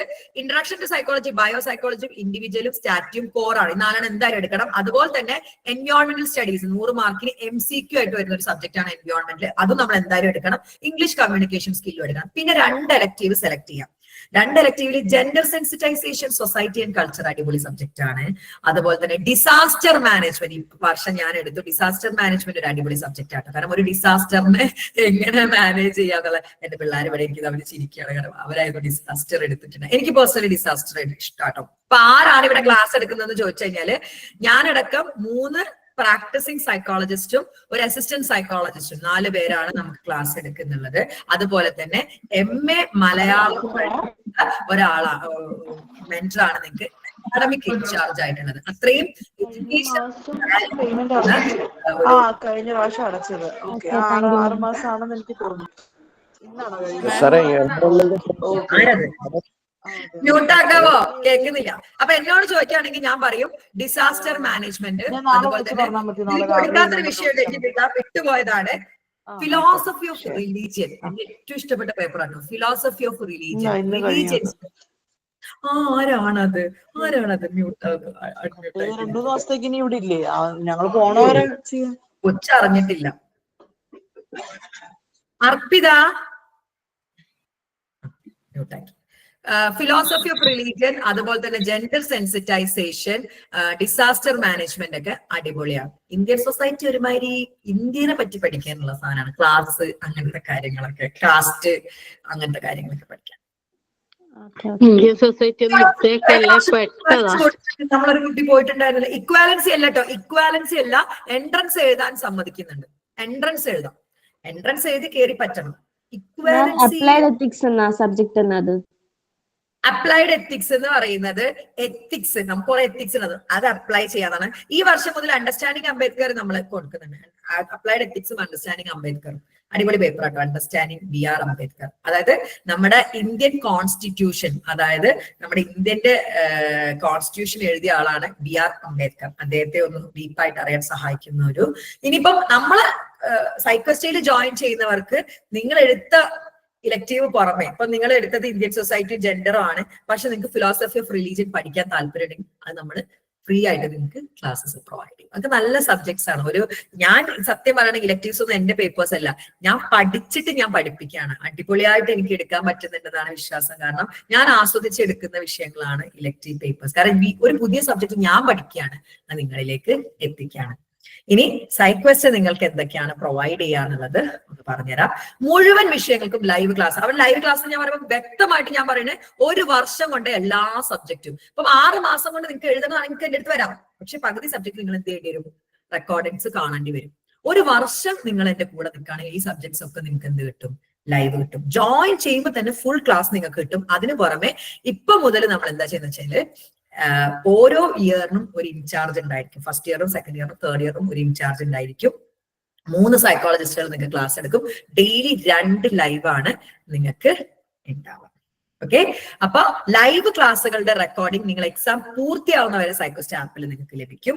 പൂർണ്ണമായിട്ടുള്ള സ്റ്റഡി മെറ്റീരിയൽസ്, അതായത് നിങ്ങൾ സൈക്കോസ്റ്റയിൽ ജോയിൻ ചെയ്യുന്നുണ്ടെങ്കിൽ ഇഗ്നോയുടെ ടെക്സ്റ്റ് ബുക്ക് വാങ്ങണ്ട. ഇഗ്നോയുടെ ടെക്സ്റ്റ് ബുക്ക് നോക്കിയിട്ട് തന്നെയാണ് നമ്മൾ എന്തുണ്ടാക്കിയിരിക്കുന്നത്, സൈക്കോസ്റ്റയുടെ സ്റ്റഡി മെറ്റീരിയൽസ് ഉണ്ടാക്കിയിട്ടുള്ളത്. പിന്നെ പേഴ്സണൽ മെന്റർഷിപ്പ് ഉണ്ടായിരിക്കും. ഇതിനൊന്നും എക്സ്ട്രാ ക്യാഷ് ഒന്നും വരുന്നില്ല കേട്ടോ. അതുപോലെ തന്നെ പാഠഭാഗങ്ങളുടെ പ്രധാന ഭാഗങ്ങൾ ഉൾക്കൊള്ളിച്ച്, അതായത് ഓരോ ചാപ്റ്ററിലും റിപ്പീറ്റഡ് ആയിട്ട് വരുന്നിട്ടുള്ള ക്വസ്റ്റ്യൻ ഏതാണെന്നുള്ളത് നമ്മൾ സ്റ്റഡി പ്ലാൻ നിങ്ങൾക്ക് തരുന്നതാണ്. പിന്നെ പ്രാക്ടിക്കൽ എക്സാമിനുള്ള സപ്പോർട്ട് ഉണ്ടായിരിക്കും. എക്സാമിനേഷൻ എഴുതാൻ ബുദ്ധിമുട്ടുള്ളവർക്ക് കൗൺസിലിംഗ് കൊടുക്കാറുണ്ട് നമ്മള്. റിവിഷനും പ്രാക്ടീസ് എക്സാം ഉണ്ടാവും. അസൈൻമെന്റിന് അസിസ്റ്റൻസ്. അസൈൻമെന്റ് ഞാൻ തരൂല കേട്ടോ. ഞാൻ ഒരിക്കലും നിങ്ങൾ ഡിഗ്രി ആണ് എടുക്കുന്നത്, എന്താ പറയാ, എവിടെന്നെങ്കിലും കിട്ടുന്ന അസൈൻമെന്റ് നോക്കി എഴുതാൻ എല്ലാവർക്കും സിമ്പിൾ ആണ്. ഞാൻ അങ്ങനെയല്ല, ടെക്സ്റ്റ് ബുക്ക് തരും, എങ്ങനെ നോക്കി എഴുതണം എന്ന് പറഞ്ഞുതരും, നിങ്ങളെ കൊണ്ട് റെഫറും ചെയ്ത് എഴുതിപ്പിക്കുകയാണ്. അത് എന്റെ ഒരു പാറ്റേൺ ആണ്. വേണമെങ്കിൽ എനിക്ക് അസൈൻമെന്റ് തരാം, സിമ്പിളാ, ടെക്സ്റ്റിലെടുത്ത് കോപ്പി പേസ്റ്റ് ചെയ്ത് തന്നാൽ. പക്ഷെ അതിലൊരു ആധികാരികത ഇല്ല. അറ്റ്ലീസ്റ്റ് ഒരു പുസ്തകം നിങ്ങൾ ഒരു വരി വായിക്കണമെങ്കിൽ നിങ്ങളൊരു അസൈൻമെന്റ് എഴുതാം. PG കാലിക്കറ്റ് യൂണിവേഴ്സിറ്റിയുടെ എൻട്രൻസ് നിങ്ങൾക്ക് എഴുതാൻ പറ്റൂല, അത് ഇതുവരെ വന്നിട്ടില്ല. നിങ്ങൾക്ക് MG, Kerala and Kannur university എഴുതാം, എല്ലാ സെൻട്രൽ യൂണിവേഴ്സിറ്റിയും. ഇത്രയും കാര്യങ്ങളാണ് സൈക്വസ്റ്റ നിങ്ങൾക്ക് പ്രൊവൈഡ് ചെയ്യുന്നത്. ഫസ്റ്റ് ഇയറിന് 8 സബ്ജക്റ്റും കൂടി 8,999 രൂപയും, സെക്കൻഡ് ഇയറിന് 9,999 രൂപയും, തേർഡ് ഇയറിന് 7,999 രൂപയുമാണ്. ഇത് നിങ്ങൾക്ക് ഫുൾ പേയ്മെന്റ് ആയിട്ട് ചെയ്യണമെന്നില്ല. ഫസ്റ്റ് ഇയറിനും സെക്കൻഡ് ഇയറിനും 4,500 രൂപ തന്നിട്ട് നിങ്ങൾക്ക് ജോയിൻ ചെയ്യാം. ബാക്കി മന്ത്ലി 1000 എന്നുള്ള നിലയ്ക്ക് അടച്ചു തീർത്താൽ മതി. തേർഡ് ഇയറിന്റെ കേസിൽ 3,999 രൂപ അടച്ചിട്ടോ 4,500 ഏതായാലും അടച്ചിട്ട് ജോയിൻ ചെയ്യാം. ബാക്കി നിങ്ങൾക്ക് മന്ത്ലി 1000 എന്നുള്ള നിലയ്ക്ക് അടച്ച് തീർത്താൽ മതി. ഇത് കൂടാതെ വെറും 250 റുപ്പീസ് രജിസ്ട്രേഷൻ ഫീസ് മാത്രമുള്ള, ബാക്കി ഒന്നും നമ്മൾ ഈടാക്കുന്നില്ല. നിങ്ങൾ ജോയിൻ ചെയ്യുമ്പോൾ തന്നെ ഫുൾ ക്ലാസ് നിങ്ങൾക്ക് ആപ്പിൽ ലഭിക്കും. അതുപോലെ തന്നെ സ്റ്റഡി മെറ്റീരിയൽസ് ഒക്കെ ലഭിക്കും. ഇനി സ്റ്റഡി മെറ്റീരിയൽസ് നിങ്ങൾക്ക് വേണമെങ്കിൽ പ്രിന്റഡ് ആയിട്ട് കിട്ടും, അത് എക്സ്ട്രാ പേയ്മെന്റ് ആണ്. അപ്പൊ നിങ്ങൾ എന്ത് ചെയ്യുക, സൈക്കോസ്റ്റിൽ ജോയിൻ ചെയ്യുന്നവർ എന്ത് ചെയ്യുക, ഇഗ്നോയുടെ ടെക്സ്റ്റ് ബുക്ക് പർച്ചേസ് ചെയ്യണ്ട, നമ്മളത് മേടിച്ചാൽ മതി. കുറച്ചുകൂടി ഹാൻഡിയാണ്, നിങ്ങൾക്ക് പഠിക്കാനും സിമ്പിൾ ആണ്. ഓക്കെ ആണോ മാം? കാലിക്കറ്റ് എവിടെ മാമിന്റെ ക്ലിനിക്ക് വരുന്നത്? പുറക്കാട്രി എന്ന് പറയുന്ന സ്ഥലത്താണ്, അത്തോളി റൂട്ടിലാണ് വരുന്നത്. ബാബാ ബാ, let me introduce my team. Baba ഓടി വാ, ഒന്ന് വരുമോ? വരണം, മുഖം എല്ലായിടത്തും ഒന്ന് കാണിക്കണം. ഇവരിവിടെ ഇത്രയും നേരം കാണുമായിരുന്നു. This is my team introducing. ഇത് ഞങ്ങളുടെ കൺസൾട്ടന്റ് സൈക്കോളജിസ്റ്റ് ആണ്, ബിഹേവിയർ തെറാപ്പിയിൽ സ്പെഷ്യലൈസ് ചെയ്യുന്ന നമ്മുടെ ആഷ്മി ആന്റോ, നമ്മുടെ തന്നെ സൈക്കോളജിസ്റ്റ് ആണ്. And this is Androshni Roy, പുള്ളിക്കാരിയാണ് നിങ്ങളുടെ മെന്റർ ആയിട്ട് ഉണ്ടാവുക. Also she's my assistant psychologist. This is Maitrey R Nair, പുള്ളിക്കാരിയും ഇവിടുത്തെ കൺസൾട്ടന്റ് സൈക്കോളജിസ്റ്റ് ആണ്. ഇപ്പൊ ഇവര് ക്ലാസ് എടുക്കുന്നുണ്ട്, നിങ്ങൾക്ക് ചിലപ്പോൾ റിവിഷൻ ക്ലാസ്സിലൊക്കെ കണ്ടിട്ടുണ്ടാവും. And this is our clinic incharge, നമ്മുടെ അഫാസ് വെൽനെസിന്റെ ഓൾ ഇൻ ഓൾ ആണ് അഭിന. അഭിന ആണ് ഞങ്ങളുടെ ഇൻസ്റ്റിറ്റ്യൂഷൻ ഇൻചാർജ്, അതായത് നമ്മുടെ ആപ്പ് സംബന്ധമായിട്ടുള്ള കാര്യങ്ങളും നിങ്ങളുടെ അഡ്മിഷൻ പ്രൊസീജിയറും ഒക്കെ അഭിനയാണ് നോക്കുന്നത്. ഇതാണ് ഞങ്ങളുടെ ടീം. ഞങ്ങൾ 5 പേരായിരിക്കും നിങ്ങളോടൊപ്പം ഉണ്ടായിരിക്കുക. പലർക്കും അറിയാം സൈക്കോസ്റ്റയിൽ അഫ മാം ഒറ്റയ്ക്കായിരുന്നു കാര്യങ്ങളെല്ലാം നോക്കിക്കൊണ്ടിരുന്നു. ഇപ്പം വി ആർ എ ടീം. ഈ ഒരു ടീമിൽ നിങ്ങൾക്ക് സൈക്കോളജി പ്രാക്ടിക്കൽ ആയിട്ട് പഠിക്കാനുള്ള എല്ലാവിധ ഹെൽപ്പിനും കൂടെ ഉണ്ടാവും. ഓക്കെ, അപ്പൊ ഇവർ ഓരോരുത്തർ, ഇപ്പൊ ഫസ്റ്റ് ഇയറിന്റെ ഇൻചാർജ് ആനാണ്, സെക്കൻഡ് ഇയറിന്റെ ഇൻചാർജ് ആഷ്മി ആണ്, തേർഡ് ഇയറിന്റെ ഇൻചാർജ് വരുന്നത് മൈത്രയാണ്. ഓൾ ഇൻ ഓൾ ആയിട്ട് അപ്പിന് ഉണ്ടായി കേട്ടോ. അപ്പൊ ഇത്രയുമാണ്. നമ്മൾ നാളെ ലൈവ് സ്റ്റാർട്ട് ചെയ്യാൻ തീരുമാനിച്ചിട്ടുണ്ടായിരുന്നു, പക്ഷെ ഒത്തിരി പേര് റീ രജിസ്ട്രേഷൻ ആണ്, പേയ്മെന്റിന്റെ ഒക്കെ ഇഷ്യൂസ് ഒക്കെ പറഞ്ഞതുകൊണ്ട് ബുധനാഴ്ച സ്റ്റാർട്ട് ചെയ്യാൻ വേണ്ടിയിട്ട് ഇരിക്കുകയാണ്. അപ്പോൾ അഡ്മിഷൻ എടുക്കാൻ താല്പര്യമുള്ളവരൊക്കെ എത്രയും പെട്ടെന്ന് ബന്ധപ്പെടാം. നിങ്ങൾ ഈ തരുന്ന പേയ്മെന്റിന് 100% നിങ്ങളുടെ ഇപ്പൊ ഞങ്ങൾ ഉണ്ടായിരിക്കാം നിങ്ങളുടെ ത്രൂ ഔട്ട്. ഓക്കെ ആണോ? ഒരു സംശയം കൂടി. ഓക്കെ, ചോദിച്ചോളൂ. സൈക്കോസ് തരുന്ന ടെക്സ്റ്റ് ബുക്കുകൾ പ്രിന്റ് ചെയ്ത് അയച്ചു തരുമോ അതോ PDF? PDF ആപ്പിൽ ഉണ്ടാവും, പ്രിന്റഡ് വേണമെങ്കിൽ പ്രിന്റഡ് വീട്ടിലേക്ക് അയച്ചു തരും. അതിന് വേറെ ചാർജ് വരുമോ? പ്രിന്റഡ് വേറെ എക്സ്ട്രാ ചാർജ് വരുന്നുണ്ട്. സംശയം. അതേപോലെ തന്നെ നേരത്തെ പറഞ്ഞിരുന്നു സീനിയർ സിറ്റിസന്റെ ഫീസ് ഇളവ്, അത് എന്താ പറയുന്നത്? എന്തോ സീനിയർ സിറ്റിസന്റെ ഫീ ഇളവുണ്ടെന്ന് പറഞ്ഞു. സീനിയർ സിറ്റിസനും ഗർഭിണികൾക്കും, അതായത് ഈ ജനുവരി വരെ ഗർഭിണി ആയിരിക്കുന്നവർക്ക് കേട്ടോ. അതുപോലെ ഡിസബിലിറ്റി ഉള്ളവർക്കും വിധവകൾക്കും നമ്മൾ 1500 rupees ഫസ്റ്റ് ഇയറിലും സെക്കൻഡ് ഇയറിലും ലെസ് ചെയ്യുന്നുണ്ട്. തേർഡ് ഇയറിൽ 1000 rupees ലെസ് ചെയ്ത് കൊടുക്കുന്നുണ്ട്. അത് ഔദാര്യം അങ്ങനെ ഒന്നായിട്ട് കണക്കാക്കണ്ടോ. You people deserve it. അപ്പൊ എനിക്ക് എന്തെങ്കിലും നിങ്ങൾക്ക് ചെയ്തു തരണം എന്നുള്ളത് കൊണ്ട് ചെയ്തു തരികയാണ്. അല്ലാണ്ട് അതൊരിക്കലും ഒരു എന്താ പറയാ അങ്ങനത്തെ ഒരു സംഭവം ഒന്നല്ല കേട്ടോ. മാം ഒരു ഡൗട്ട് കൂടി ചോദിച്ചോട്ടെ. ഓ അതിനല്ലേ ഞാൻ ഇരിക്കുന്നത്. നിങ്ങൾ പൊയ്ക്കും അവിടെ നിന്ന് നിൽക്കുക. മാം നമ്മൾ ഇഗ്നോയില് നമ്മള് സൈക്കോളജി UG കംപ്ലീറ്റ് ചെയ്ത ശേഷം നമുക്ക് PG ചെയ്യാൻ നമ്മള് ഈ സെൻട്രൽ യൂണിവേഴ്സിറ്റി ഉണ്ടാവില്ലേ, ഇപ്പം അലിഗഡ്, ജാമ്യ, അതിലൊക്കെ നമുക്ക് റെഗുലർ ആയിട്ട് PG ചെയ്യാൻ പറ്റുമോ? എൻട്രൻസ് എഴുതണം. എൻട്രൻസ് എഴുതി പാസ്സാവണം. അത് റെഗുലർ പഠിച്ചാലും എൻട്രൻസ് എഴുതണം, ഡിസ്റ്റൻസ് പഠിച്ചാലും എൻട്രൻസ് എഴുതണം. അപ്പൊ പറ്റുമോ? നമ്മൾ എൻട്രൻസ് ക്രാക്ക് ചെയ്ത് കഴിഞ്ഞാൽ നമുക്ക് പറ്റും അല്ലേ? എത്ര പേരെ ഞാൻ വിട്ടിട്ടുണ്ട്. കാലിക്കറ്റ് നമ്മളെ അലോ ചെയ്യുന്നു. കാലിക്കറ്റ് നമ്മൾ ഇതുപോലെ എൻട്രൻസ് എഴുതാൻ അലോ ചെയ്യുന്നില്ല. കാലിക്കറ്റും കേരളയും MGയും അതുപോലെ ഈ കണ്ണൂരൊക്കെ വേറെ ഓരോ യൂണിവേഴ്സിറ്റിക്കും ഓരോ എൻട്രൻസ് ആണ്. ഇതിൽ കണ്ണൂരും ഇഗ്നോക്കാർ അനുവദിക്കുന്നുണ്ട്, MG അനുവദിക്കുന്നുണ്ട്, കേരള അനുവദിക്കുന്നുണ്ട്. കാലിക്കറ്റ് ഇതുവരെ അംഗീകരിച്ചിട്ടില്ല. അപ്കമിംഗ് ആയിട്ട് വരുമെന്ന് പറയുന്നുണ്ട്. UAE ക്ലിനിക്ക് സ്റ്റാർട്ട് ചെയ്യാൻ PG റെഗുലർ നിർബന്ധമാണ്. ആൻഡ് നമ്മുടെ 2026 ആകുമ്പോഴത്തേക്കും അഫാസ് വെൽനസ് UAE സ്റ്റാർട്ട് ചെയ്യാനുള്ള ഒരു പ്രോഗ്രാം ഒക്കെ നടന്നുകൊണ്ടിരിക്കുകയാണ്. പ്രാക്ടിക്കലിനെ കുറിച്ച് പറയുകയാണെങ്കിൽ നമ്മളിപ്പം ഡോക്ടർ അടുത്ത് പോയാല് നമ്മളെ ബ്ലഡ് ടെസ്റ്റ് ചെയ്യും, യൂറിൻ ടെസ്റ്റ് ചെയ്യും അല്ലെ, ഒരു മെഡിക്കൽ ഡോക്ടറാണ്. അതുപോലെ നമ്മളടുത്ത് ഒരു പേഷ്യന്റ് വന്നാൽ അയാളുടെ പേഴ്സണാലിറ്റിക്ക് എന്തെങ്കിലും ബുദ്ധിമുട്ടുണ്ടോ നമുക്ക് പേഴ്സണാലിറ്റി ടെസ്റ്റ് ചെയ്യാം. ഇന്റലിജൻസ് ഉണ്ടോ എന്ന് പറയുമ്പോൾ ഇന്റലിജൻസ് ടെസ്റ്റ് ചെയ്യാം. ഒരാളുടെ EQ ടെസ്റ്റ് ചെയ്യാം, ഇമോഷണൽ ഇന്റലിജൻസ് ടെസ്റ്റ് ചെയ്യാം. ഈ കാര്യങ്ങളൊക്കെ നിങ്ങൾ മെമ്മറി ടെസ്റ്റ് ചെയ്യാം. ഈ കാര്യങ്ങളൊക്കെ നിങ്ങൾ ടെസ്റ്റ് ചെയ്യാൻ വേണ്ടി പഠിപ്പിക്കുന്നതാണ് പ്രാക്ടിക്കൽസ്. ഓരോ വർഷം ഓരോ പ്രാക്ടിക്കൽസ്. ലൈവ് ഉണ്ടാവോ? പ്രാക്ടിക്കൽ ലൈവ് ഉണ്ടാവും. നമ്മൾ ലൈവ് എടുത്തിട്ടുണ്ടല്ലോ പ്രാക്ടിക്കല്. ആരെ കയറിയവരുണ്ടാവും, എടുത്തിട്ടുണ്ട്, ഇപ്പോഴും ഉണ്ട്, യൂട്യൂബിൽ കിടപ്പുണ്ട് നമ്മൾ പ്രാക്ടിക്കല് ലൈവായിട്ട് പഠിപ്പിച്ചത്. മാം അങ്ങനെ ഒരു കോഴ്സ് ഗൈഡൻസ് ആൻഡ് കൗൺസിലിംഗ് പറഞ്ഞിട്ടുള്ള കോഴ്സ് ഇല്ലേ? അങ്ങനത്തെ ഒരു കോഴ്സിനെയും നമ്മൾ ആരും സപ്പോർട്ട് ചെയ്യുന്നില്ല. കാരണം 5 വർഷം ഡിഗ്രി PG പഠിച്ച ഒരാൾക്ക് മാത്രമേ പ്രാക്ടീസിങ് സൈക്കോളജിസ്റ്റ് ആയിട്ട് ഇരിക്കാൻ പറ്റുള്ളൂ. അല്ലെങ്കിൽ മുറിവൈദ്യന് ആളെ കൂടെ ഒരുപാട് എനിക്ക് പലരും അയച്ചു, മാം ഇത് കണ്ട ഞാൻ പറഞ്ഞ 4 ക്വസ്റ്റ്യൻസ് ചോദിച്ചാൽ അവിടെ തീരും. നിങ്ങൾ ഇഗ്നോയിൽ തന്നെ ഒരുപാട് പേര് ഉണ്ട് അങ്ങനെയുള്ളവർ എന്നിട്ട് വന്നിട്ട് ഡിഗ്രി ഒക്കെ എടുക്കുന്നത്.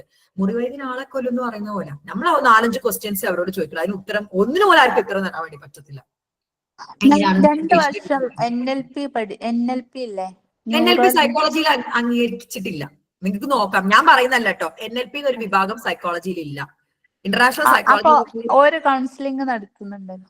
ഉണ്ടാവാം, എനിക്ക് അറിയില്ല അതെന്താന്നുള്ളത്. പലരും വന്ന് പറയുന്നുണ്ട്, എനിക്ക് അറിയില്ല അവരെന്താ ചെയ്യുന്നത്. NLP സൈക്കോളജി ഒരു എന്താ പറയാ ഇന്ത്യയിലോ കേരളത്തിലോ ഒതുങ്ങുന്ന സാധനമല്ല. അതൊരു വേൾഡ് വൈഡ് ആയിട്ടുള്ള ഒരു സയൻസ് ആണ്. അവരുടെ ഇന്റർനാഷണൽ ടെക്സ്റ്റ് ബുക്സും കാര്യങ്ങളും എടുത്തൊക്കെ NLP ഒരു സാധനം ഉണ്ടോ? ഇല്ല. NLP അംഗീകരിക്കുമെന്ന് അമേരിക്കൻ സൈക്കോളജിക്കൽ അസോസിയേഷനോട് ചോദിച്ചിട്ട് റിജക്ട് ചെയ്യപ്പെട്ട ഒരു സാധനമാണ്. കൂടുതൽ എന്താന്ന് പോലും അറിയില്ല. സൈക്കോളജിയിൽ അതില്ല. അത് മാത്രം എനിക്കറിയാം. എന്താണ് അതെന്നൊന്നും എനിക്കറിയില്ല. ബട്ട് സൈക്കോളജിയിൽ അതില്ല. PGDC കൗൺസിലിംഗോ? PGDC ഡിപ്ലോമ അല്ലേ? PGക്ക് ശേഷം ചെയ്താൽ ഓക്കെയാണ്. PG വേണം. PGക്ക് ശേഷം വേണമെങ്കിൽ ഈ PGDC ഡിപ്ലോമ ഒക്കെ ചെയ്യാം. PG ഇല്ലാത്തത് കൊണ്ട് കാര്യമില്ല. കാരണം ഇന്ത്യയിൽ നമുക്ക് കൗൺസിലിംഗ് ചെയ്യണമെങ്കിൽ PG നിർബന്ധമാണ്. ക്ലാസ് ബുധനാഴ്ചയാണ് സ്റ്റാർട്ട് ആവുന്നത്. നാളെ മുതൽ നമ്മൾ എന്ത് ചെയ്യും? നമ്മുടെ രജിസ്ട്രേഷനും കാര്യങ്ങളൊക്കെ സ്റ്റാർട്ട്.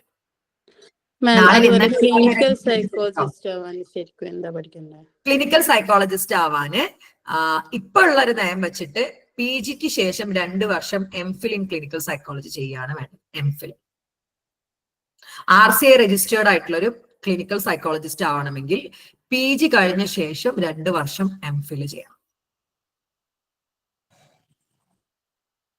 ഓക്കെ ആണോ? Any other doubts?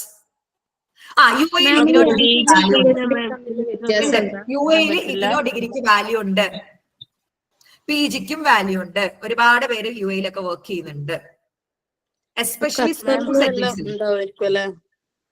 അപ്പോ ഇഗ്നോന്റെ സർട്ടിഫിക്കറ്റ് കൊണ്ട് ഗവൺമെന്റിൽ ജോലി ചെയ്യാൻ പറ്റുമോ? PSC എഴുതാലോ. എന്റെ പൊന്നെ, PSC എഴുതാം. കേന്ദ്ര ഗവൺമെന്റിന്റെ ജോലികൾക്കൊക്കെ അപ്ലൈ ചെയ്യാം. അയ്യോ, ഇതൊക്കെ UGC അംഗീകൃതല്ലേ? UGC അംഗീകൃതമായിട്ടുള്ള UGCയുടെ അണ്ടറിൽ വരുന്നല്ലേ? എനിക്ക് എന്തും അപ്ലൈ ചെയ്യാം. UGCന്റെ അണ്ടറിൽ വരുന്നതല്ലേ? കാലിക്കറ്റ് യൂണിവേഴ്സിറ്റി UGC അണ്ടറിലാണ്, ഇഗ്നോ UGC അണ്ടറിൽ തന്നെ വരുന്നത്. സാറേ ഈ അസൈൻമെന്റ് മാർക്ക് ഫസ്റ്റ് ഇയർ കൂട്ടുമോ? ഹലോ, അത് എനിക്ക് വലിയ വശമില്ല, അത് അവരുടെ ഏരിയ ആണ്. അസൈൻമെന്റ് എഴുതാൻ നിങ്ങളെ സഹായിക്കാം, അതാണ് എന്റെ ധർമ്മം. നമ്മൾ ഓവറോൾ ഇപ്പൊ ഡിഗ്രി കംപ്ലീറ്റ് ചെയ്യുമ്പോൾ ഓവറോൾ നമ്മൾ പെർസെന്റേജ് അങ്ങനെയൊക്കെ നോക്കുമ്പോൾ ഫസ്റ്റ് സെക്കൻഡ് കോർ സബ്ജക്ട് ഒക്കെ നോക്കുന്നുണ്ടോ ഇഗ്നോയില്? അതെങ്ങനെയാണ്? അങ്ങനെ നോക്കാറില്ല, ഓവറോളാ നോക്കാറുള്ളത്. ഇപ്പൊ നമ്മൾ 56% പാസ്സായി അങ്ങനെയൊക്കെ പറയില്ല, അത് ഏതിന്റെ അടിസ്ഥാനത്തിലും തേർഡ് ഇയർ മാത്രം എടുത്തിട്ടാണ്? ഫസ്റ്റ് ഇയറും സെക്കൻഡ് ഇയറും തേർഡ് ഇയറിന് മൊത്തം മാർക്കിന്റെ പെർസെന്റേജ് എടുക്കാണ്. PG ഇഗ്നോ വെച്ച് നമുക്ക് ഓൺലൈൻ കൗൺസിലിംഗ് ചെയ്യാൻ പറ്റും. ഒരു കാര്യം ഞാൻ പറയാം, ഓഫ്ലൈൻ കൗൺസിലിംഗ് ചെയ്യാത്ത ഒരാൾക്ക് ഓൺലൈൻ കൗൺസിലിംഗ് ബുദ്ധിമുട്ടായിരിക്കും. നമുക്ക് ഓൺലൈനിൽ കൗൺസിലിംഗ് ചെയ്യുന്നത് നിങ്ങൾ വിചാരിക്കും വലിയ സുഖമുള്ള ഏർപ്പാടാണ്, ഒരിക്കലും അല്ല. ഒരു ഓഫ്ലൈൻ പേഷ്യന്റ് നമുക്ക് സിമ്പിൾ ആയിട്ട് ഡീൽ, ഇപ്പോഴും എനിക്കൊരു 3 വർഷത്തോളം എക്സ്പീരിയൻസ് ഉണ്ടെങ്കിലും ഓഫ്ലൈൻ കൗൺസിലിംഗിന് എനിക്ക് വന്ന കുറച്ചുകൂടി സിമ്പിളാ. ഓൺലൈൻ കൗൺസിലിംഗിന് നല്ല എക്സ്പീരിയൻസ് വേണം, എന്നാൽ മാത്രമേ ആ ഒരു ഏരിയയിലേക്ക്. ഇപ്പം എന്റെ സൈക്കോളജിസ്റ്റുകൾ കഴിഞ്ഞ വർഷം പാസ് ഔട്ടായി, ഞാൻ ഇവിടെ തന്നെ ഇന്റേൺഷിപ്പ് കൊടുത്ത് ട്രെയിനിങ് കൊടുത്തിട്ട് ഇറക്കിയവരാണ്. അവർ ഓഫ്ലൈൻ കാണിച്ചു തുടങ്ങി, ഓൺലൈൻ ഞാൻ ഇതുവരെ കാണിച്ചു തുടങ്ങിയിട്ടില്ല. ഓൺലൈൻ കാണണമെങ്കിൽ അത്രയും ട്രെയിൻഡ് ആയിരിക്കണം. നമ്മള് ഒരാളുടെ മനസ്സ് വെച്ചാണ്, നിങ്ങളൊന്ന് ആലോചിച്ച് നോക്കിക്കേ, ആരോടും പറയാൻ പറ്റാത്ത ഒരു കാര്യം, അല്ലെങ്കിൽ ആരോടെങ്കിലും പറഞ്ഞിട്ട് ഉത്തരം കിട്ടാത്ത അല്ലെങ്കിൽ പരിഹാരം കിട്ടാത്ത ഒരു കാര്യവുമായിട്ട് നമ്മൾ അടുത്തേക്ക് വരികയാണ്. നിങ്ങളായിട്ട് ആലോചിച്ച് നോക്കിക്കേ, അതിനൊരു ഉത്തരം കിട്ടണമെങ്കിൽ അത്രയും നമ്മള് എന്താ പറയാ, അതിനോട് പാഷനേറ്റ് ആയിട്ട് ഇരിക്കണം. No, I'm not a clinical psychologist, I'm a counselling psychologist. എനിക്ക് ഇൻസൈറ്റ് ഉള്ള പേഷ്യൻസിന് താല്പര്യം. മാം, PhDയും MPhilഉം തമ്മിലുള്ള ഡിഫറൻസ് ഒന്ന് പറയോ? PhD ഡോക്ടറേറ്റ് ആണ്, അതായത് നമ്മൾ പഠിച്ച വിഷയത്തിൽ നമ്മൾ ഒരു പുതിയ റിസർച്ച് ചെയ്തിട്ട് അതിലൊരു ഉത്തരം കണ്ടെത്തുന്നതാണ് PhD. MPhil എന്ന് പറയുന്നത് ക്ലിനിക്കൽ സൈക്കോളജിയുടെ ഒരു ഡിപ്ലോമ കോഴ്സിന് കൊടുത്തിട്ടുള്ള പേരാണ്. അതായത് MPhil ഇപ്പൊ ഇല്ല. ക്ലിനിക്കൽ സൈക്കോളജി MPhil എന്ന് പറയുന്നത് നമ്മള് ഡിഗ്രി PGക്ക് ശേഷം ആ ഒരു വിഷയത്തിൽ ഒരു പ്രാവീണ്യം നേടാൻ വേണ്ടി 2 വർഷത്തെ കോഴ്സ് ആയാലും MPhil എന്ന് പേര് കൊടുത്തു എന്നുള്ളത് മാത്രം. ഇടാൻ പറ്റില്ല. എന്തോ PG കഴിഞ്ഞാൽ ഒരു ക്ലിനിക് ഒന്നും ഇടാൻ പറ്റില്ല? PG റെഗുലർ ചെയ്യണം സ്വന്തമായിട്ട് ക്ലിനിക് ഇടണമെങ്കിൽ. ലൈഫ് കോച്ചിങ് കോഴ്സ് എന്നൊക്കെ പറഞ്ഞ് കുറെ കോഴ്സ് ഉണ്ട്. അതിന് എന്താ ഉദ്ദേശിക്കുന്നത് പോലും എനിക്ക്. ലൈഫ് കോച്ചിങ് ചെയ്യുന്നവർക്ക് കൗൺസിലിംഗ് ചെയ്യാനുള്ള അധികാരമൊന്നുമില്ല. ഇനി എനിക്ക് റെഗുലർ PG പഠിച്ചാലും ലൈഫ് കോച്ചിങ് ചെയ്യുന്നതായിട്ട് എനിക്ക് അറിയില്ല. സെക്കൻഡ് ഇയറിലെ സ്കൂൾ സൈക്കോളജി കഴിഞ്ഞാല് റെമഡിയൽ ക്ലാസ് ഒക്കെ കൊടുക്കാൻ പറ്റുമോ? PG കഴിയണം. നിങ്ങൾക്ക് വേണമെങ്കിൽ സൈക്കോളജി സ്റ്റുഡന്റ് ആണെന്ന് പറഞ്ഞിട്ട് പോയിട്ട് ക്ലാസ് എടുത്തു കൊടുക്കാം. അതിന് എത്രത്തോളം സമ്മതിക്കുന്ന അറിയില്ല. അതൊക്കെ ആധികാരികമായിട്ടുള്ള ഒരു ഏരിയ ആണ്. ഡിഗ്രി കഴിഞ്ഞാൽ നിങ്ങൾക്ക് പോയിട്ട് ചോദിക്കാം, ഡിഗ്രി എങ്കിലും കഴിയണം, ഞാൻ ക്ലാസ് എടുത്തോട്ടെ എന്നുള്ളത്. പേയ്മെന്റ് ആയിട്ട് നിങ്ങൾക്ക് ചെയ്യണമെങ്കിൽ PG കഴിയണം, നിർബന്ധമാണ്. ഇനി എൻട്രൻസ് എഴുതാതെ PG റെഗുലറായി ജോയിൻ ചെയ്യും. കേരള യൂണിവേഴ്സിറ്റിന്റെ അണ്ടറിൽ കുറച്ച് സ്ഥലത്ത് കൊടുക്കുന്നുണ്ടെന്ന് പറഞ്ഞിട്ടുണ്ട്. അതിനുള്ള ഡീറ്റെയിൽസ് എനിക്ക് കിട്ടിയിട്ടില്ല. കിട്ടിയാൽ നമ്മൾ നമ്മുടെ സ്റ്റുഡൻസിനെ അറിയിക്കും. സ്പെഷ്യൽ എഡ്യൂക്കേഷൻ എന്ന് പറയുന്നത് ഡെവലപ്മെന്റൽ ഇഷ്യൂ ഉള്ള കുട്ടികൾ, അതായത് ജനനത്തോടെ തന്നെ പ്രശ്നങ്ങളുള്ള, പിന്നെ സെറിബ്രൽ പാൾസിയിൽ, അതുപോലെ തന്നെ MR, ഓട്ടിസ്റ്റിക് ആയിട്ടുള്ള കുട്ടികൾക്ക് പഠനം കൊടുക്കാൻ സഹായിക്കുന്നവരാണ് സ്പെഷ്യൽ എഡ്യൂക്കേഷൻ. ഇന്റേൺഷിപ്പ് എല്ലാ മാസവും ഉണ്ട്. ഇപ്പം ഡിസംബർ ബാച്ച് നടന്നുകൊണ്ടിരിക്കുകയാണ്. ജനുവരി ബാച്ച് നമുക്ക് ജാനുവരി 13 സ്റ്റാർട്ട് ചെയ്യുക. 15 ദിവസവും 1 മാസമുണ്ട്. തേർഡ് ഇയേഴ്സ് ആണെങ്കിൽ ഞാൻ 1 മാസമാണ് റെക്കമെൻഡ് ചെയ്യുക. ഫസ്റ്റ് ഇയേഴ്സും സെക്കൻഡ് ഇയേഴ്സിനും 1 മാസം വേണമെങ്കിലും ചെയ്യാം, 15 ദിവസം വേണമെങ്കിലും ചെയ്യാം. ഇനി ചെയ്യാൻ ഒട്ടും പറ്റാത്തവരാണെങ്കിൽ നിങ്ങൾ ഒരു വർക്ക്ഷോപ്പെങ്കിലും അറ്റൻഡ് ചെയ്യണം. 2 ദിവസം വർക്ക്ഷോപ്പ് വരുന്നുണ്ട്. ജനുവരി 11, 12 2ാം ശനിയും ഞായറുമാണ് വരുന്നത്. അപ്പൊ എന്നെ പറ്റി പറയാൻ, ഞാൻ പ്രാക്ടീസിങ് സൈക്കോളജിസ്റ്റ് ആണ്. 2.5 വർഷത്തോളമായി പേഷ്യൻസിന് നോക്കുന്നുണ്ട് ക്ലിനിക്കില്. ഒത്തിരി പേര്, നിങ്ങളൊക്കെ സജസ്റ്റ് ചെയ്തിട്ട് ഒത്തിരി പേര് വരാറുണ്ട്. ഇവിടെ നമ്മൾ വലിയ ബോർഡൊന്നും വെച്ചിരുന്നിട്ട് ഒരു കാര്യമില്ല കേട്ടോ. ഒരു പേഷ്യന്റ് നമ്മളടുത്തേക്ക് വന്നു, അയാൾക്ക് നമ്മൾ കൗൺസിലിംഗ് കൊടുത്തു, അയാൾക്കൊരു വ്യത്യാസം ഉണ്ടായാലും അയാൾ പോയിട്ട് 4 ആളെ നമ്മളടുത്തേക്ക് കൊണ്ടുവരും. അല്ലാതെ നമ്മൾ കുറേ ഫ്ലെക്സ് വെച്ചിട്ടോ പോസ്റ്റർ ഇറക്കിയിട്ടോ ഒന്നും ഒരു കാര്യമില്ല. ഹോസ്പിറ്റൽ വിസിറ്റ്, ഇന്റേൺഷിപ്പിൽ ഹോസ്പിറ്റൽ വിസിറ്റ് ഉണ്ടായിരിക്കും. മാനസ് മെന്റൽ ഹോസ്പിറ്റൽ എന്നൊരു ഹോസ്പിറ്റൽ നമ്മുടെ ക്ലിനിക്കിന് തൊട്ടടുത്തുണ്ട്. അവിടെയാണ് നമ്മൾ കുട്ടികളെ ഹോസ്പിറ്റലിൽ കൊണ്ടുപോകുക. അഫാസ് വെൽനസ് എന്ന ഇൻസ്റ്റാഗ്രാം പേജ് നോക്കിയാൽ നിങ്ങൾക്ക് മനസ്സിലാവും ഇവിടെ എത്ര കുട്ടികൾ ഇന്റേൺഷിപ്പ് ചെയ്തിട്ടുണ്ട്. എന്റെ ലീഗൽ കൗൺസിലർ ആവാൻ PG യോട് പറ്റും, പക്ഷെ PSC എഴുതണം. പിന്നെ ചോദിച്ചിട്ടുള്ള ഒരു ക്വസ്റ്റ്യൻ ആണ് മാം അവിടെ സ്പെഷ്യൽ എഡ്യൂക്കേഷന്റെ ഇന്റേൺഷിപ്പ് കൊടുക്കുന്നുണ്ടെന്നാണോ മാം പറഞ്ഞത്? അല്ല, സ്പെഷ്യൽ എഡ്യൂക്കേഷൻ ഒക്കെ ഇന്റേൺഷിപ്പിൽ അടങ്ങിയിട്ടുണ്ട്. അപ്പൊ നമുക്ക് കുട്ടികൾക്ക് കൊടുക്കാൻ പറ്റുമോ? റെമഡിയൽ ആയിട്ടുള്ള കൊടുക്കാൻ പറ്റുമോ? ക്ലാസ് എടുക്കാൻ പറ്റുമോ? ഇല്ല. PG കഴിയണടാ. അല്ലെങ്കിൽ സ്പെഷ്യൽ എഡ്യൂക്കേഷനിൽ BEd ചെയ്യണം. എന്റെ ക്ലിനിക്ക് കോഴിക്കോട് പുതിയ ബസ് സ്റ്റാൻഡിൽ നിന്ന് 15 മിനിറ്റ് ദൂരം മാത്രം, അത്തോളി റൂട്ടിൽ പുറക്കാട്രി എന്ന് പറയുന്ന സ്ഥലത്താണ് വരുന്നത്. റോഡ് സൈഡിൽ തന്നെയാണ്. ഫസ്റ്റ് ഇയർ സ്റ്റുഡൻസിന് എപ്പോഴാണ് ഇന്റേൺഷിപ്പ്? ഏറ്റവും നല്ലത് തുടക്കത്തിൽ തന്നെ ചെയ്യുന്നതാ. ഒരു വിവരവും അത്യാവശ്യം സൈക്കോളജി എന്താന്നുള്ള രീതിയിൽ സൈക്കോളജി പഠിച്ചു. മാം 100 മാർക്കിൽ എത്ര മാർക്ക് വേണം ജയിക്കാൻ വേണ്ടിട്ട്? 100 മാർക്കില് 36 മാർക്ക് വേണം. റിസൾട്ട് എപ്പോ വരും എക്സാമിന്റെ? അത് എന്നോട് തന്നെ ചോദിക്കണം. ഞാനാണല്ലോ ഇതിനോട് തലപ്പത്തിരിക്കുന്നത്. അല്ല, അങ്ങനെയല്ല, ഏകദേശം ഇത്ര കാലയ്ക്ക് പെട്ടെന്ന് തന്നെ റിസൾട്ട് വന്നണോ? പറയാൻ പറ്റില്ല. അതാണ് ഇഗ്നോയുടെ പ്രത്യേകത. ഇഗ്നോക്ക് തോന്നിയ സമയത്ത് തോന്നിയ നേരത്ത്. കാരണം ഈ പേപ്പേഴ്സ് ഒക്കെ ചിഹ്ന ഭിന്നമായിട്ട് പോകുന്നത്. ആരൊക്കെയോ കറക്റ്റ് ചെയ്യുന്നു, ആരൊക്കെയോ ഇഗ്നോയിലൊക്കെ. അങ്ങനെയല്ല, ഇപ്പൊ ഫിലോസഫി ഓഫ് റിലീജിയൻ ഒക്കെ കറക്റ്റ് ചെയ്യുന്നത് ആരൊക്കെയോ ആണ്. എന്നിട്ട് അവരത് മാർക്ക് എത്തിച്ച് ഇത് അപ്ലോഡ് ചെയ്യണം. ഇതൊരു നിങ്ങൾ മാത്രം കേരളത്തിൽ ഇരുന്നിട്ടല്ല, ഇന്ത്യ ഒട്ടാകെയുള്ള സ്റ്റുഡൻസ് ഇഗ്നോയില് പഠിക്കുന്നുണ്ട്. ഇവരിതൊക്കെ വന്ന് ക്രോഡീകരിച്ചിട്ട് വേണം അപ്ലോഡ് ചെയ്യാൻ. It will take time. മറ്റേ ആ സിനിമയിൽ പറയുന്നില്ല, സമയം എടുക്കും, പക്ഷെ വരും, വന്നിരിക്കും. അതേപോലെ വേറൊന്ന് ചോദിച്ചോട്ടെ, നമ്മൾ ഇഗ്നോയില് ഡിഗ്രി കഴിഞ്ഞ് കഴിഞ്ഞാല് കാലിക്കറ്റ് ഇതില്ലേ കാലിക്കറ്റില് PG ചെയ്യാൻ പറ്റില്ലേ? PG ചെയ്യാൻ പറ്റില്ലേന്ന് ഇതുവരെ കാലിക്കറ്റ് കൊടുക്കുന്നില്ല. ഇതുവരെ ഒരു ഡിസ്റ്റൻസിനും കാലിക്കറ്റ് കൊടുക്കുന്നില്ല. ഇനിയുള്ളത് അറിയില്ല, ഇതുവരെ വന്നിട്ടില്ല. കാലിക്കറ്റ് യൂണിവേഴ്സിറ്റി മാത്രം ഇതുവരെ കൊടുക്കുന്നില്ല. ബാക്കി എല്ലാ ഒരുവിധ യൂണിവേഴ്സിറ്റീസ് ഒക്കെ അംഗീകരിച്ചിട്ടുണ്ട്. നമ്മെ ഓൾമോസ്റ്റ് 10 മണിയായിട്ടു 71ഓളം പേരുണ്ട്. Very good. എങ്ങനെ ഉണ്ടായിരുന്നു സെഷൻ? അടിപൊളി. നല്ല ഡൗട്ടൊക്കെ ക്ലിയർ ആയി. ഞാൻ ഇങ്ങനെ തന്നെയാണ് ക്ലാസ് എടുക്കുക. എനിക്കിങ്ങനെ സംസാരിച്ച് കഥയൊക്കെ പറഞ്ഞ് കുറച്ച് തമാശയൊക്കെ പറഞ്ഞിട്ടാണ് ക്ലാസ് എടുക്കാൻ പറ്റുക. എനിക്കിങ്ങനെ മസിൽ പിടിച്ചിരുന്ന് ക്ലാസ് എടുക്കാൻ അറിയത്തില്ല. അപ്പോ ഇങ്ങനെ എന്റെ കൂടെ കൂടാൻ താല്പര്യമുണ്ടെങ്കിൽ നിങ്ങൾക്ക് കൂടാം. ഏത് അക്കാഡമിയിലാണ് നിങ്ങൾ? പലരും ചോദിച്ചു വരുന്നത് വേറെ അക്കാഡമിയിൽ ഫസ്റ്റ് ഇയർ ചെയ്താൽ നിങ്ങൾക്ക് ബുദ്ധിമുട്ട്. ഒരു ബുദ്ധിമുട്ടും ഇല്ല. നിങ്ങൾക്ക് എപ്പോ വേണമെങ്കിലും ഇങ്ങോട്ട് വരാം. നിങ്ങളുടെ എല്ലാ കാര്യങ്ങളും ഞങ്ങള് ചെയ്തു തരുന്നതാണ് കേട്ടോ. അപ്പൊ സൈക്കോളജി എല്ലാവരും എന്റെ അടുത്ത് പറയുന്ന കാര്യമുണ്ട്. എക്സാമിന്റെ സമയമാകുമ്പോൾ വീഡിയോ കണ്ടിട്ട് യൂട്യൂബിലൊക്കെ വീഡിയോ ഇട്ട് പലരും വന്ന് പറയാറുണ്ട്, മാമിന്റെ ക്ലാസ് ഉണ്ടെന്ന് അറിഞ്ഞില്ല, പല അക്കാഡമിയിലും കൊടുത്ത് കുറെ പൈസയൊക്കെ പോയി, അങ്ങനെയുള്ള കാര്യങ്ങളൊക്കെ ഇപ്പൊ ഈ അടുത്ത് പോലും വന്നിട്ട് പറഞ്ഞിട്ടുണ്ട്. അപ്പൊ ഞാൻ ഈ ഒരു പറഞ്ഞ എല്ലാ കാര്യങ്ങളും എന്റെ ഗ്രൂപ്പ്സ് ഒക്കെ ഓപ്പൺ ആണ്. എന്റെ ഫ്രീ ഗ്രൂപ്പ് ആയിക്കോട്ടെ, നിങ്ങൾക്ക് എന്ത് കംപ്ലൈന്റ് ഗ്രൂപ്പിൽ വന്ന് പറയാം, ഞാനത് പരിഹരിക്കും. എന്റെ ഒരു ഗ്രൂപ്പും അഡ്മിൻസ് ഉള്ളിയല്ല, എന്റെ സ്റ്റുഡൻസ് ആയിട്ടുള്ളവർ ഇവിടെ ഉള്ളവർക്ക് പറയാം. എന്റെ ഗ്രൂപ്പ്സ് എല്ലാം ഓപ്പൺ ആണ്. നിങ്ങൾക്ക് ഞാൻ എന്തെങ്കിലും ചെയ്തതില്ലെന്ന് വന്ന് പറയാം, അതില് ഞാൻ റെമഡി കാണുന്നതാണ്. ഈ പറഞ്ഞ കാര്യങ്ങളൊക്കെ ഞാൻ നിങ്ങൾക്ക് ചെയ്തു തരും. BA സൈക്കോളജി പാസ്സാക്കി തന്നിരിക്കും. എന്റെ പിള്ളേരൊന്നും, എന്റെ സ്റ്റുഡൻസ് എവിടെ, നിങ്ങളൊന്ന് പറഞ്ഞു കൊടുക്ക്. ഇഗ്നോയിൽ PG ചെയ്താൽ ജോലി സാധ്യത കുറയുന്നൊന്നുമില്ല. നാഷണൽ യൂണിവേഴ്സിറ്റി, സെൻട്രൽ യൂണിവേഴ്സിറ്റിയാണ്, സാധ്യതക്ക് ഒരു കുറവുമില്ല. ഏതൊക്കെ യൂണിവേഴ്സിറ്റിയാണ് ഇഗ്നോയില് PG ചെയ്യാൻ അനുവദിക്കുന്നത് ഒന്നുകൂടെ പറയൂ? എൻട്രൻസ് എഴുതാൻ അനുവദിക്കുന്ന എല്ലാ സെൻട്രൽ യൂണിവേഴ്സിറ്റികളുടെ CUET എൻട്രൻസ് നിങ്ങൾക്ക് എഴുതാം. കണ്ണൂരിന്റെ എൻട്രൻസ് എഴുതാം, പിന്നെ MGയുടെ എഴുതാം, കേരള യൂണിവേഴ്സിറ്റിയുടെ എഴുതാം. CUET central university entrance exam എഴുതാം. Kannur, Kerala, MG, Kerala university. ഈ 4 എനിക്ക് അറിയുന്നത്. ഇനി ഏതെങ്കിലും ഉണ്ടെങ്കിൽ ഞാൻ പറഞ്ഞുതരാം. ഓക്കെ ആണല്ലോ?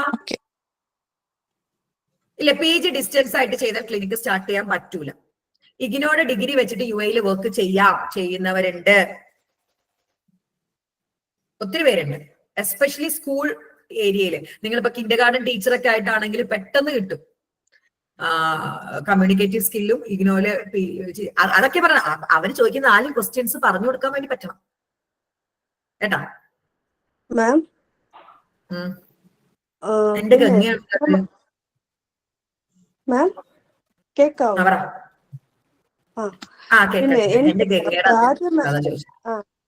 ആര് മാം പറഞ്ഞല്ലോ നമ്മളിപ്പോ ഓരോ ടൈപ്പ് ഓഫ് തെറാപ്പി ഉണ്ടെന്ന്.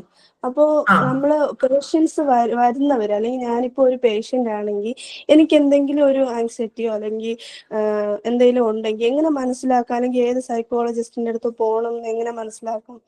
ഇപ്പൊ മാം CBT ആണ് എടുത്തിരിക്കുന്നത് അല്ലേ? അല്ല CBT ആണെങ്കിലും പ്രാക്ടീസിംഗ് ആയിട്ടുള്ളവരെല്ലാരും സൈക്കോളജിസ്റ്റ് ആണ്. ഒരു നിങ്ങൾക്ക് എന്ത് പ്രശ്നം ഉണ്ടെങ്കിലും ഒരു സൈക്കോളജിസ്റ്റിന് പോയാൽ മതി. തെറാപ്പീസ് ഡിഫറെന്റ് ആണെന്നുള്ളൂ. ഏതൊരു സൈക്കോളജിസ്റ്റിനെയും നിങ്ങൾക്ക് കൺസൾട്ട് ചെയ്ത് അവർ നിങ്ങളുടെ കേസ് കോൺസെപ്റ്റലൈസ് ചെയ്ത് തരും. അതായത് ഒരു സൈക്കോളജിസ്റ്റ് ആയിട്ടുള്ള പ്രാക്ടീസ് ചെയ്യുന്ന ഏതൊരു വ്യക്തിക്കും നിങ്ങളുടെ പ്രശ്നങ്ങൾ കേട്ട് നിങ്ങൾക്ക് എന്താണെന്ന് ആധികാരികമായിട്ട് പറഞ്ഞു തരാൻ വേണ്ടി പറ്റും. തെറാപ്പി മാത്രമേ ഡിഫറെന്റ് ആവും. അപ്പോ അവര് പഠിച്ചിരിക്കുന്നതിനനുസരിച്ചിട്ടുള്ള സൊല്യൂഷൻ നമുക്ക് കിട്ടും അല്ലേ? സൊല്യൂഷൻ ആണ്. ഞാനാണെങ്കിൽ CBT ആണ് കൊടുക്കാം. ഇതൊക്കെയാണ് എനിക്ക് തോന്നുന്നു കേരളത്തില് പ്രാക്ടീസിംഗ് സൈക്കോളജിസ്റ്റ് BA സൈക്കോളജിക്കാർക്ക് ക്ലാസ് എടുക്കുന്ന വേറെ ഇൻസ്റ്റിറ്റ്യൂട്ട് ഇല്ല. അതുകൊണ്ടാണ് എനിക്ക് ഇത്രയും ഡൗട്ട്സ് വരാനുള്ള ഒരു കാരണം. അതുകൊണ്ടാണ് ഇങ്ങനെ ഒരു സെഷൻ ഞാൻ വെച്ചത്. റീ രജിസ്റ്റർ ചെയ്ത ഉടനെ ആണെങ്കിൽ നമുക്ക് മാറ്റാനുള്ള ഓപ്ഷൻ ഉണ്ട്. റീജിയണൽ സെന്ററിലേക്ക് മെയിൽ അയക്കി അങ്ങനെ എന്തൊക്കെയോ ആണ്. അതിനുള്ള ഡീറ്റെയിൽസ് നമ്മുടെ അശോകൻ കോർഡിനേറ്ററിന് വഴി ഞാൻ ചെയ്തുതരാം. ഇനി വേറെ അക്കാഡമിയിലുണ്ട് റീ രജിസ്ട്രേഷൻ ചെയ്യാനാണെങ്കിലും നമ്മളെ ഹെൽപ്പ് ചെയ്യുന്നതാണ് കേട്ടോ.